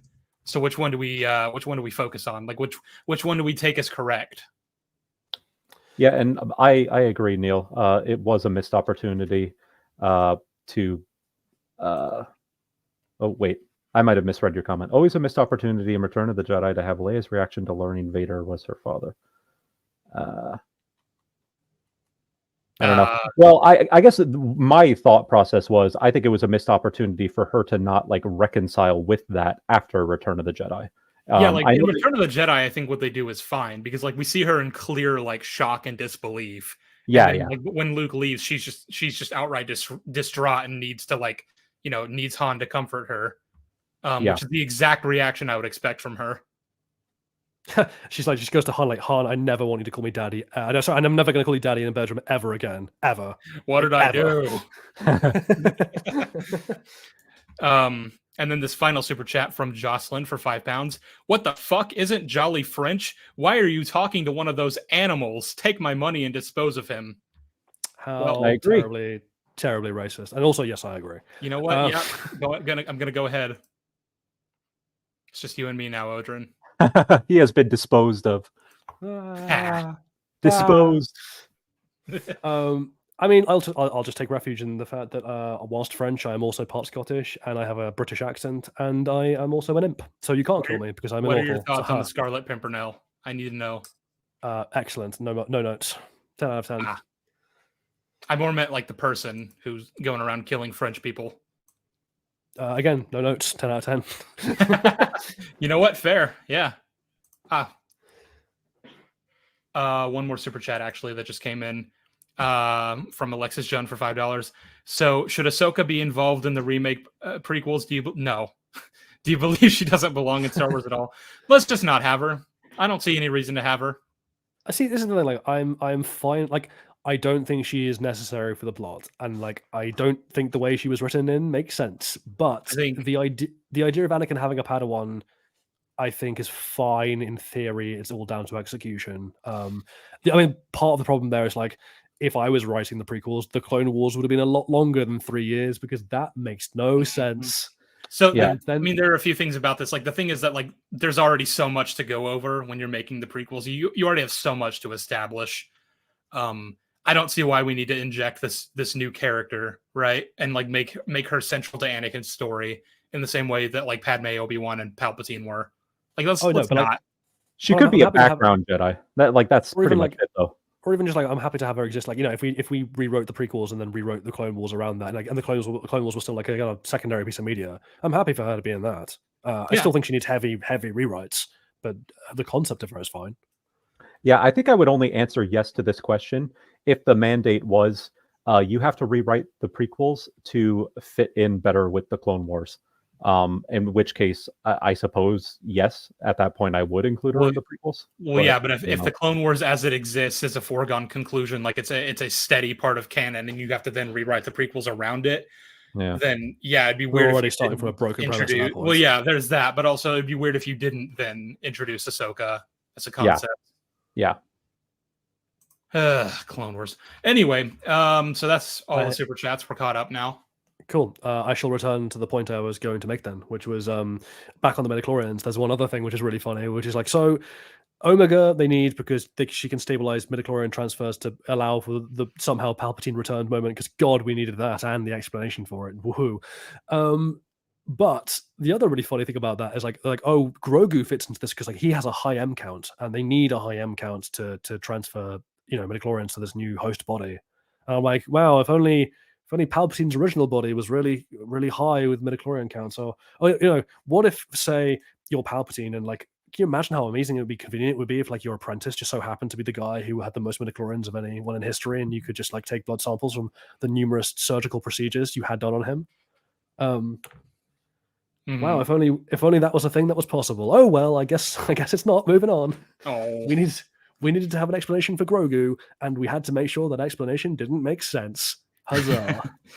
Well, the thing is that like when we're trying to tie these two things together, Bad Batch and the Mandoverse, it seems to be that figuring out how to create Force-sensitive clones, which Gideon apparently accomplished in season 3, that was like a new development, which I guess would imply that Palpatine doesn't succeed in the Bad Batch. Or he's recreating Palpatine's work, you know, independently or something. I don't know. I mean, I guess it would make sense that there would be a lot of trial and error for something like this. I mean, that's the one thing I'll give it, but yeah. Maybe the mountain gets destroyed when they rescue Omega. They're gonna Probably. go boom, boom, shoot, shoot, boom, and then Hemlock's gonna go and then die. There's still the fundamental funny of like, and the Thrawn thing is going to really ram this home, which is like, okay, so you're Palpatine, and you apparently are secretly hiding in the shadows. Like Snoke wasn't the big bad; you were all along. He was just your puppet. Why? Like, particularly when Thrawn is on the rise and like is a serious threat to the New Republic, and you have all these remnant troops, then like you have a real shot of taking back the galaxy. Why would you not just announce yourself as existing and be like, look, you fools, you never even really defeated me. I am invincible, and like use the fact that you are Palpatine to like frighten all those former Imperial worlds back into the fold and really win the fight. Why are you staying hidden? What is the point of that? It's almost like it's because he didn't actually exist at that point in the writing and was brought back for shock value later because they ran out of ideas. Yeah, because like even if the New Republic was gaining ground in like defeating the Empire or like taking hold of the capital, or like you know maybe they take over Coruscant or something, and like you know they're really taking steps to like establishing their government. The second that the second that Palpatine comes in and he's like, I'm alive, by the way, like it's over for them. Like they just don't have enough of a footing in galactic politics to like actually. Also, you handicap Luke's value as like as a propaganda tool, or like Luke's value as a symbol immediately undercut, because like the reason why the New Republic managed to like really rally, because obviously like that's the thing, like when Endor happened, the Battle of Endor happened, the Empire was still the dominant faction. They were just decapitated in terms of leadership, and really there's like 5 or 6 years of like heavy fighting where the rebellion is having to win support and become a fully fledged republic and all this crap. Like the war carried on, and Luke was instrumental to that. Like the fact that this man, you know, we have a guy who killed the Emperor single-handedly, a Jedi from the past, amazing, is such a propaganda tool to like rally people to your cause, right? And make it seem like you are the winning side. The second Palpatine turns back up and goes, no, he didn't, I'm still alive. Luke is valueless at that point. Not to mention, to the as a factions. symbol anyway. Well, Yeah. and Yeah. not to mention just like how farcical it is that you have like layers within layers of like this Imperial Remnant faction. It's like, oh, you have Thrawn on the rise rallying the Imperial Remnants. Oh, but he's gone now. But wait, you have the First Order that's going to replace him. Oh, but wait, you have Palpatine and the Final Order that's going to replace them. Like it's just like layers upon layers of this shit, and it's just like this is getting kind of ridiculous.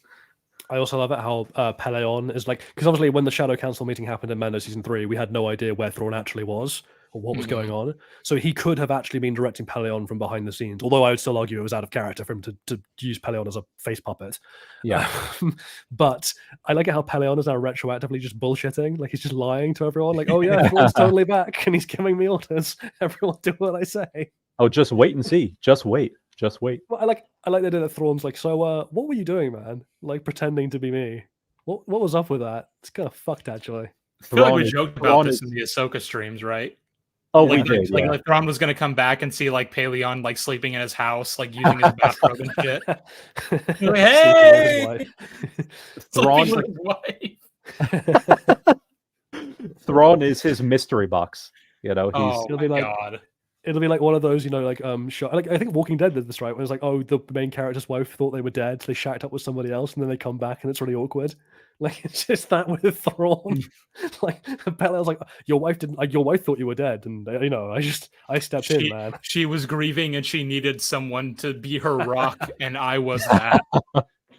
And Thrawn's like, that's fine. I hooked up with Morgan Elspeth, and they're like, well, hang on, but she was in our galaxy. And they're like, yeah, it was night sister magic and secrets on the Sith. And you went, fuck off. He's like, yeah, but she can like teleport matter back and forth. So I've been coming, I've been coming and going from this galaxy for like 10 years now.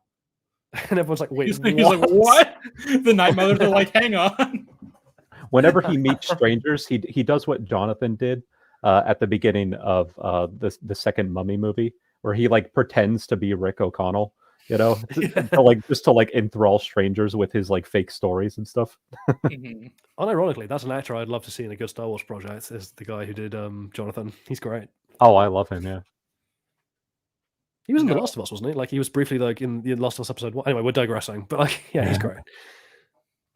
Oh man, this whole saga of world building. I guess the interesting question I think is I mean we kind of answered this already, but like, is there any way to fix this now? No. No, there's not. I mean, not from like if you're working with the constraints of like in-universe canon as it exists, if you can even call it a canon at this point. Like, no, there's just no fixing it. What Jolly and I have continually like suggested is like you just have to delete basically everything and start again. You keep the originals and like arguably the prequels. You keep Andor and you keep Rogue One, and that's it. And everything else just has to go. Yeah, I don't know that you could even fix individual elements. Like you obviously couldn't fix the world building as a whole, but like there's even individual elements. Like how do you fix like what they did with hyperspace in Ahsoka? How do you fix like the teleportation shit? Like you can't fix these things. Nope. No, it's too late. The thing is, like these things they introduce, like there's almost like a clock ticking when you first introduce these things to give reasons why they can't, to why the Deus Ex Machina they're providing is confined to the story they're in. Like there's time for you to build those walls from a writing perspective and like isolate them, quarantine them, but they never take those opportunities. Like you could have done the hyperspace break and then find a way to be like, and there's a reason why no one else has this. Yeah. Like we said this in the streams. That's one of the reasons we kind of held off on the criticisms for like 2 episodes, right, in Ahsoka, where we're like, there are ways that you could like marry the fact that the whales will come from this one point, and it just so happens to be the place where Thrawn got sent to, and they're digging up the relics of the civilization that built intergalactic hyperspace travel. Like, you could link all of this. Like the whales could have been a bioorganic means of doing things that they can't technologically do in the Star Wars galaxy that no one's ever realized before. Like all this shit. And they just don't. Like, no, actually, all it takes is to strap 6 really big engines to like a big ring, and then you can do it. Well, and when it comes to some of these elements, the best case scenario for some of them, like in the case of, let's say with Rey, the new Rey movie, she fundamentally changes the Jedi Order and does all the things that we would have expected Luke to do. I mean, even in that scenario, when it comes to something like that, the best case scenario is that like it makes us question why this didn't happen already. Like, why did Luke not already like come to some of these conclusions? So that's like the best case with some of these, but the worst case is that it's just beyond salvaging entirely. Well, this is again, like, this comes back to, I mean, almost arguably the point of the entire stream, which is like, when you have world building that introduces a question that needs an answer, you can't just continuously replace it with more and more questions. Eventually, that has to terminate somewhere. There's I guess there's an interesting thing to talk about, which is ultimately every story will terminate in the themes, right? Like, ultimately, that's just because eventually you're going to get to a point like, why is the universe the way that it is? Well, because the writer wanted to make it that way to get a particular message across to an audience, and that is the that's where you need to be really careful as a writer that the satisfying conclude, like, that things satisfy both in universe and out of universe, and that the two marry up.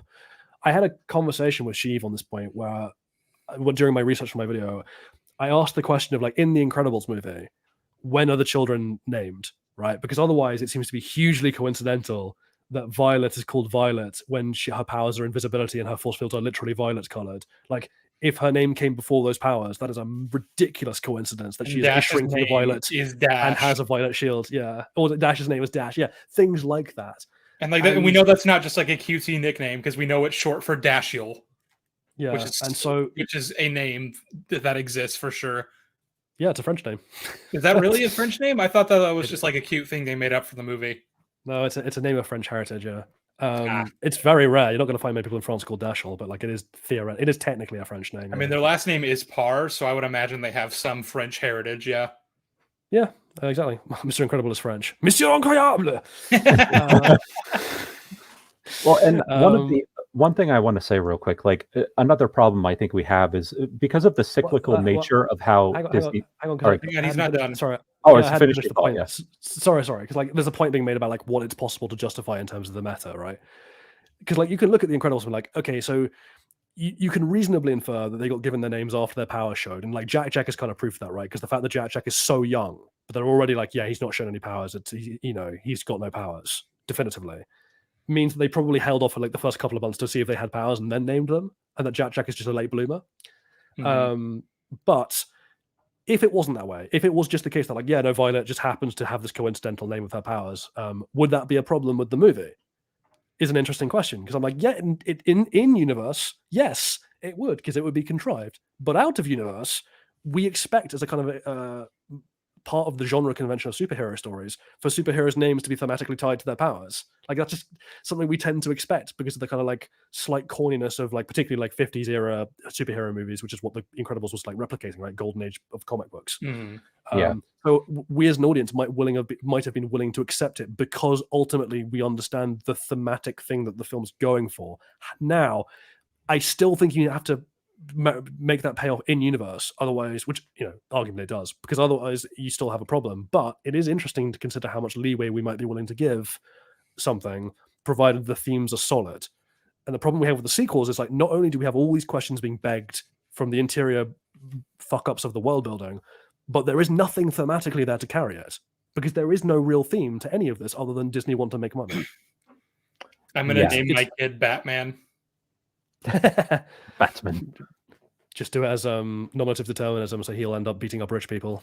Yep. Yeah, and I think what I was going to say in relation to your comment, like, I think another problem that they have is because of the cyclical nature of how they've been going about this. It makes us all question, like, with the upcoming content, with the Rey movie, with whatever comes after that, chronologically. It makes us question, like, well, is it not just going to repeat the same cycle? Like, we mentioned it earlier, but like, there's going to be another Darksider that's going to rise to bring down Rey's new Jedi Order. If the Force is going to continually dictate, there must be a conflict for these Jedi to face off against. Like, well, then nothing's ever going to change. It's all just going to be one big thing after another. It definitively will, because the Force's motives are just the writer's motives. The Force doesn't have a motive beyond the writers want to keep on making these stories, and that's down to the fact that the company, Disney, want to carry on rehashing the same product again and again and again and making money out of it. They don't want to have to innovate. They want to just have an algorithm for printing cash, basically. They think this is it. It's been kind of an interesting thing that I've noticed. I've noticed how some of their creatively limiting choices that they've made, especially regarding the sequels and stuff, that started to kind of like bleed over into the real world in some sense. like I don't know if you saw recently, but they announced that Sabine is going to be walking around Galaxy's Edge, Mhm. the theme park, moving forward, at least for a little while. And I remember that very early on, they made the argument that they were going to contain Galaxy's Edge specifically to one time period for the sake of immersion. Like they're going to keep it within the sequel trilogy so that it feels like an actual planet that you would go to at a certain point in that galaxy. Yeah. But now that they're like introducing Sabine, as well as I believe Ahsoka, Din Djarin, and Grogu, it's like, well, they just threw that out the window. Because I think they realized that, like, yeah, there's not much they can really do with the sequel era as it currently stands, and they need to actually introduce like new things to get people hyped. And so it's like, well, that that didn't last long. What's interesting as well is like this is not confined to Disney. Because like again, like we're talking about Star Wars as like the exemplar here, but that's not really the point of the stream, right? Like this has been something we've seen across like Disney and Amazon and Netflix and like all these other shows. Like the Fallout series recently is like a minor example, but much bigger ones like Rings of Power. My God, of really bad writing being allowed because someone wants to print money off a franchise, and then the kind of meta explanation for it that's given by writers is like, well, it's a story, and this is what happens in stories. So just like any break in the canon, just you shut up. It's a story. There's like a very explicit appeal to the idea that because things are stories, it is okay for things to be contrived in the sense of like it's fictional, therefore like shut up, nerd. Yeah, exactly. And it's kind of fascinating how like egregiously shallow and cynical that is. Also condescending to the art form, right? Because it's basically going like, well, art is meant to be stupid and stories aren't meant to make sense. Which, wow, damn, way to demean, like, way to turn your artists from something valuable to society into just like you are just workers on a factory line. Do what we say. Yeah. Well, what I like to do when people make the argument, like people are like if I'm saying this story contradicts this event that happened in this story, right? Like, if that was then met with a response of like, yeah, well, did you realize, like all condescendingly, yeah, well, did you know that actually none of that happened? I'd just be like, yeah, it happened in this story. I can pull up the movie, like it happened there. See? Oh, I hate that and shit. Since we're talking about in-universe like logistics and like internal consistency, yes, actually, it did happen. So Dark Disciple. Yeah, the whole argument that it's like it's all fictional, so none of it happened. Yeah, it did. Like, yeah, Avengers did die. That did happen in Dark Disciple. It happened. Yep, it happened in the material. And if they were just like, what I mean? It didn't really happen in reality. It's like, yeah, okay. What is that? Does that have anything to do with any of this? Can we address? I think there's something to be talked about here as well. Again, it is part of Star Wars because it's been happening in the Star Wars fandom. But again, it kind of bleeds out, which is the writers using that as an excuse to introduce egregiously bad and non-fitting world building has kind of real world ramifications, right? Like, I mean, it's impossible to fail to notice the griftosphere calling everything woke and saying that's the reason that stories are bad now, that like they're all pushing, the message, quote unquote. Oh my God. And all that just nonsensical bullshit. But one thing I think is worth pointing out is like, it's a story having a message, even if it's a message you disagree with, doesn't make it a good or a bad story. It's all about how it executes that message, right? Like it could be the quote unquote wokest thing ever made. Like, I mean, Arcane is incredibly woke by that standard, but it's incredibly well put together. So people for some reason didn't call it woke because that's how their standards work. But it also goes the other way, right? Which is like any legitimate criticism is then able to be kind of labeled under a kind of like identity politics-esque, like, oh, you're just in the bad team. Like you're a bad faith actor. Like if you criticize Star Wars for any reason, you're a misogynist. You just don't like women. If you criticize the way Rings of Power handled black elves and black Numenorians and just the presence of minorities in the show as just being poorly handled, that's just because you're racist. And I'm like, or even just like, oh, you wanting orcs to be behaving like the way they were in Lord of the Rings is somehow an indictment on what you think about black people, which is an argument I still find incredibly baffling. Oh, God, yeah. But and granted, there are actual racists, and we've seen them everywhere, right? There are actual racists who are like, oh, I just don't want black people in my things, and they can go fuck themselves. Yeah, they're pirates. They can go fuck. Actually, I said the pirates are very progressive. They can go fuck themselves. But if I was to say like, look at Star Wars or look at Rings of Power actually, and be like, this is a rich world that has many different ethnic groups in it, which can be brought into the story organically in all sorts of fun and interesting ways that allow us to explore regions we haven't seen before, like Umbar in Lord of the Rings, or like the Far East in Lord of the Rings, which aren't really touched on, like the Haradrim territories. And the same for Star Wars. So like, why do we see so many human faces in these things? Where are all the aliens at? And it's like, well, that's a really interesting topic, and maybe we can talk about that. Or how some people saw the Acolyte trailer and that shot of all the Padawans, and they're like, oh, there are no white men here, and you're like, yeah, because the galaxy's really big and diverse. It's a galaxy, dude. It'd be weird if like they were all white men, or even like most of them were. Yeah, and again, like this is one of the reasons why world building is so important, is because it allows you to separate very clearly an example of political messaging, or even just messaging of any kind, done well, against like writers who are just grifting and YouTubers who are just grifting, regardless of whatever end of the political spectrum they're grifting from, right? Yeah. It's important that you have these like distinctions, and an argument for world building being something we should care about and focus on is partly just like, I want to live in a world where racists don't have the excuse of like just saying that anything that they don't like is bad because of progressivism. And equally, I don't want to have a situation where like so-called progressives are pushing like what is genuinely actually like a very harmful and overtly racist like idea under the banner that it's okay because we've just forced more tokenism into something. Though both of those things are really bad, and good world building is the kind of barrier that stops those things from happening in either direction. So that's another reason why we should care. It's just, if you want stories to tell messages well, they obviously need to be built on good foundations, and that's the world building. Yeah, it does a disservice to everybody when you fuck it up, I think. Absolutely. Jolly, I don't think you've considered yet that this is a fictional world we're talking about. Yeah, that's true. None of it's real. So fuck it. Who cares? You know what? Another thing to say to those people is like, we could all just be brains in a jar. So this could be the Matrix. So don't fucking talk to me about real. All right, we'll talk about what constitutes reality if that's what you want to do. But I'm trying to talk about fucking Star Wars, bitch. No, Sheev, they'll say that you've been red pilled, even though red pill is a word that comes from a movie made by 2 trans women. Anyway. Yeah. It's just, we're just left in this state of like, now what? Like, where do they go from here? And I think that's why a lot of the announcements that they make these days for like new projects, very few of them like push the story like past the Rise of Skywalker. I mean, obviously we're getting the Rey movie. Finally, like we're finally getting something that goes past it.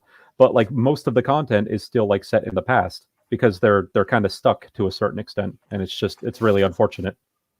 Yeah, I think there's an element of like the higher ups who are in charge ultimately of all this, like the Bob Igers and those around him, don't fundamentally care about the art, right? They care about making a product they can sell, and they care about return on investment, and that's basically it.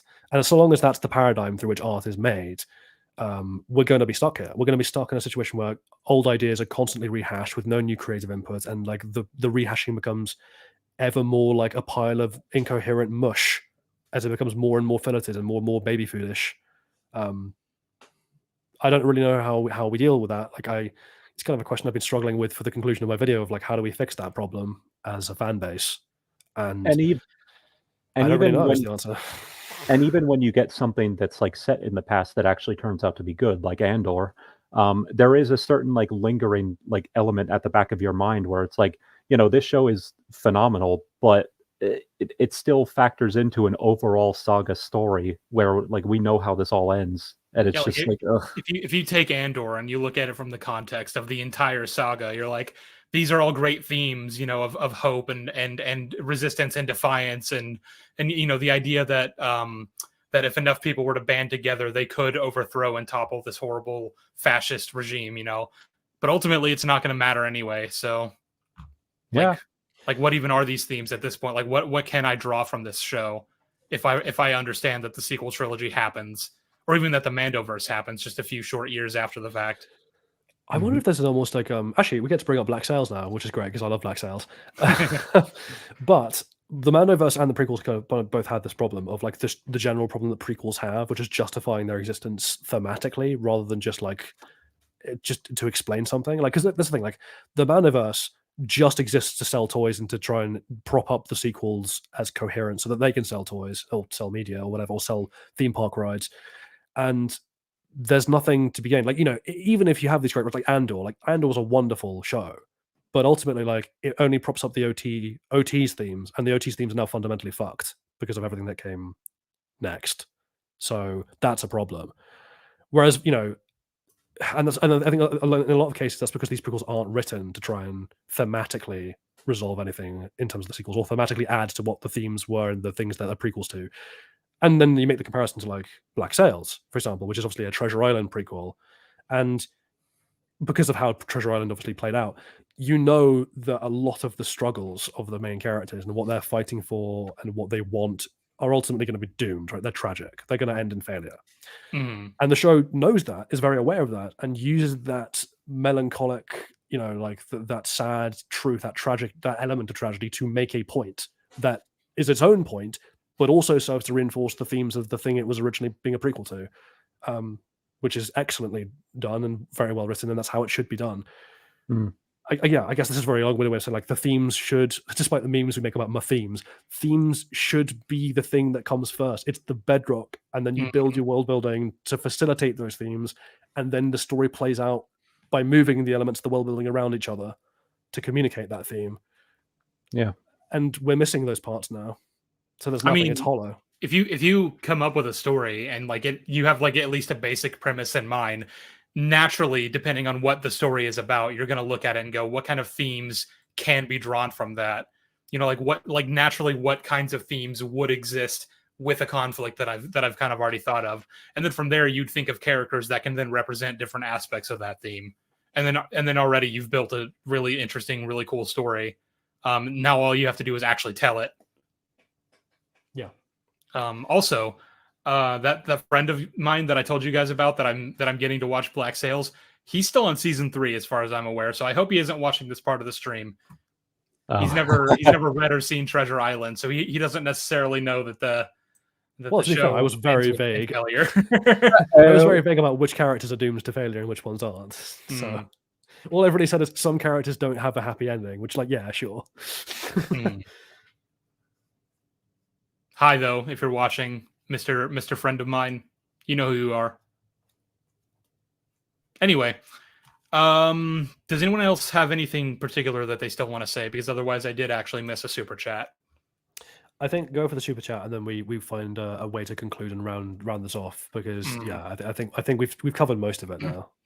Well, this is something that's basically an unrelated point to everything we've been talking about, but we can give our answers real quick, I guess.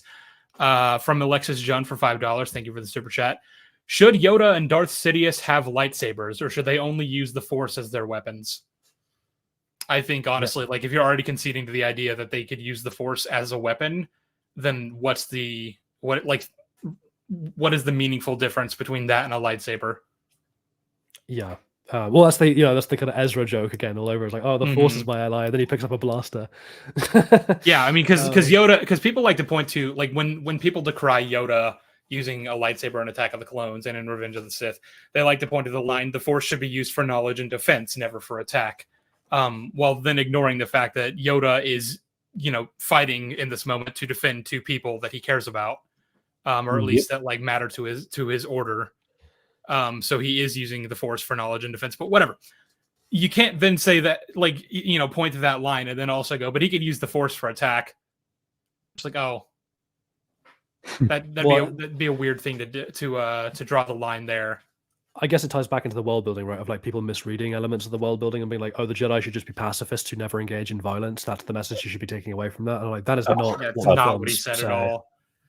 The OT is very explicit that fighting is necessary, and sometimes you're gonna have to fight. But what matters more is when to pick up the sword. It matters more knowing the difference between fighting just for the sake of fighting and fighting for something that you believe in to save people and to help people. Yeah, and when to put the sword down again as well. When to put the sword down, yeah. Yeah, I mean that's some TLJ brain rot right there.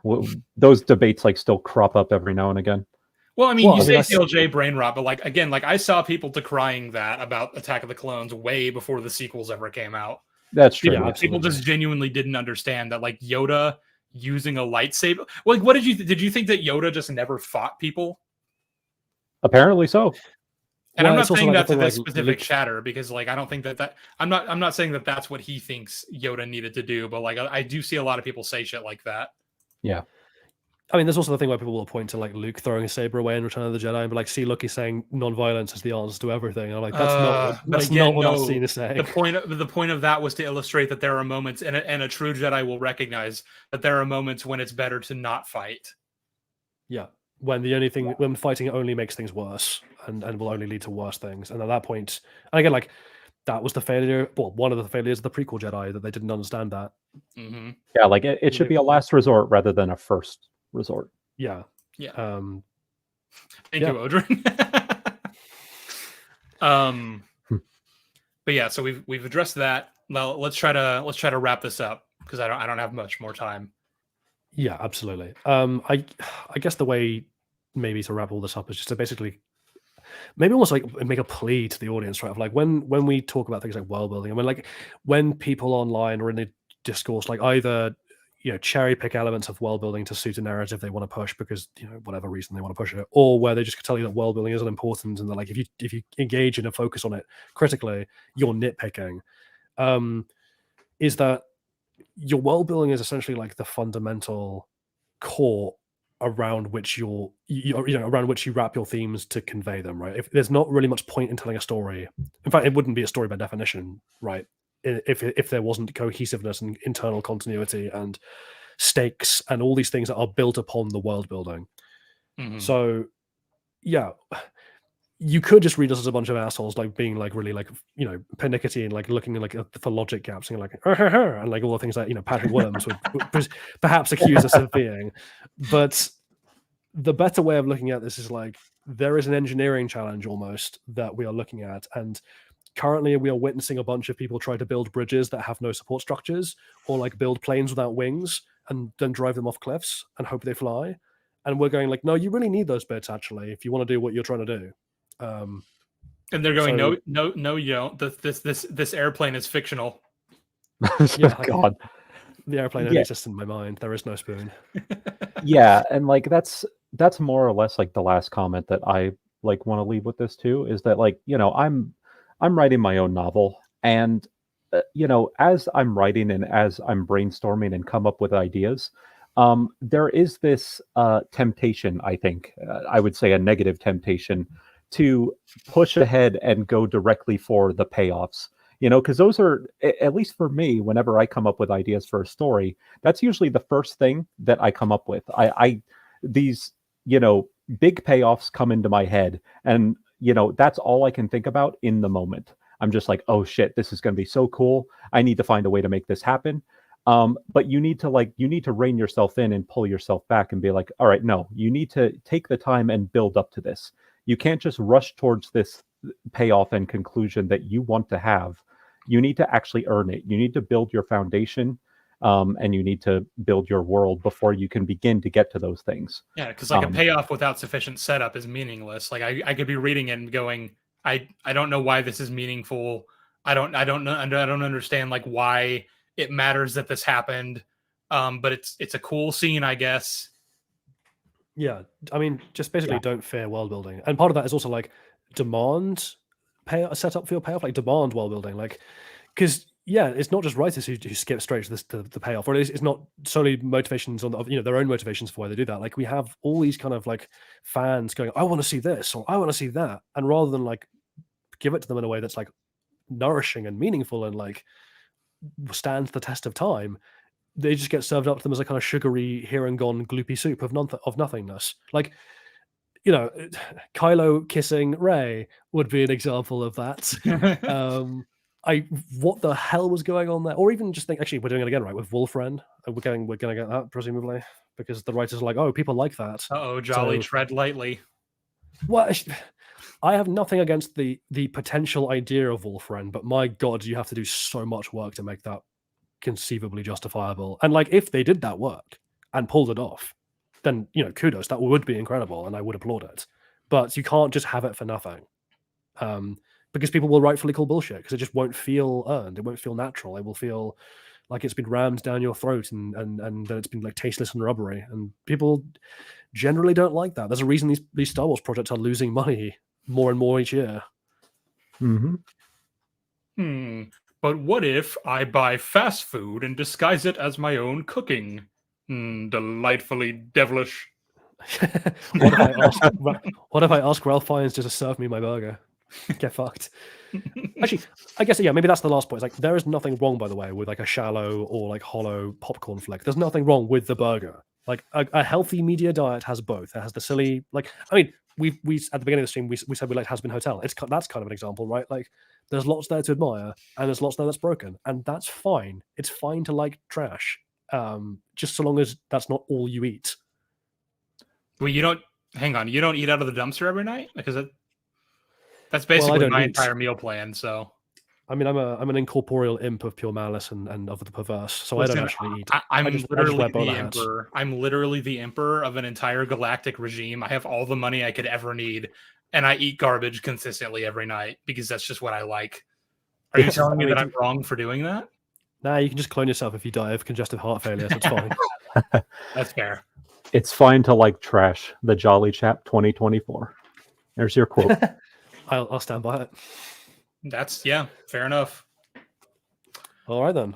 Well, thank you, chat, very much for bearing with us through this stream. We hope you've had a good time, and we hope that we've said something that is interesting and informative and or useful going forwards for you. Now, before we close, like some plugs. First of all, you can find Jolly's channel linked, as well as I have him added in the title. Odrin as well. You don't really ever post anything on there, but he does have a channel, and I have seen him do some live streams every once in a while. So, check him out. He's linked as well. Yep, absolutely. I've just been doing some casual live streaming, but thanks for the plug. Indeed. Also, I look forward to reading your book when you finally write it. You're gonna be waiting a while. Well, you know what? It's not like I'm going anywhere. I don't know if it was meant to be quite as depressing as you came across. Like, I'm just not going anywhere in life. I'm stuck here with you. Aww. Hey, I meant that more as like a I'm young. I'm not exactly gonna die anytime. Well, fuck you. You know what? I'm close. Goodbye. Bye, everyone.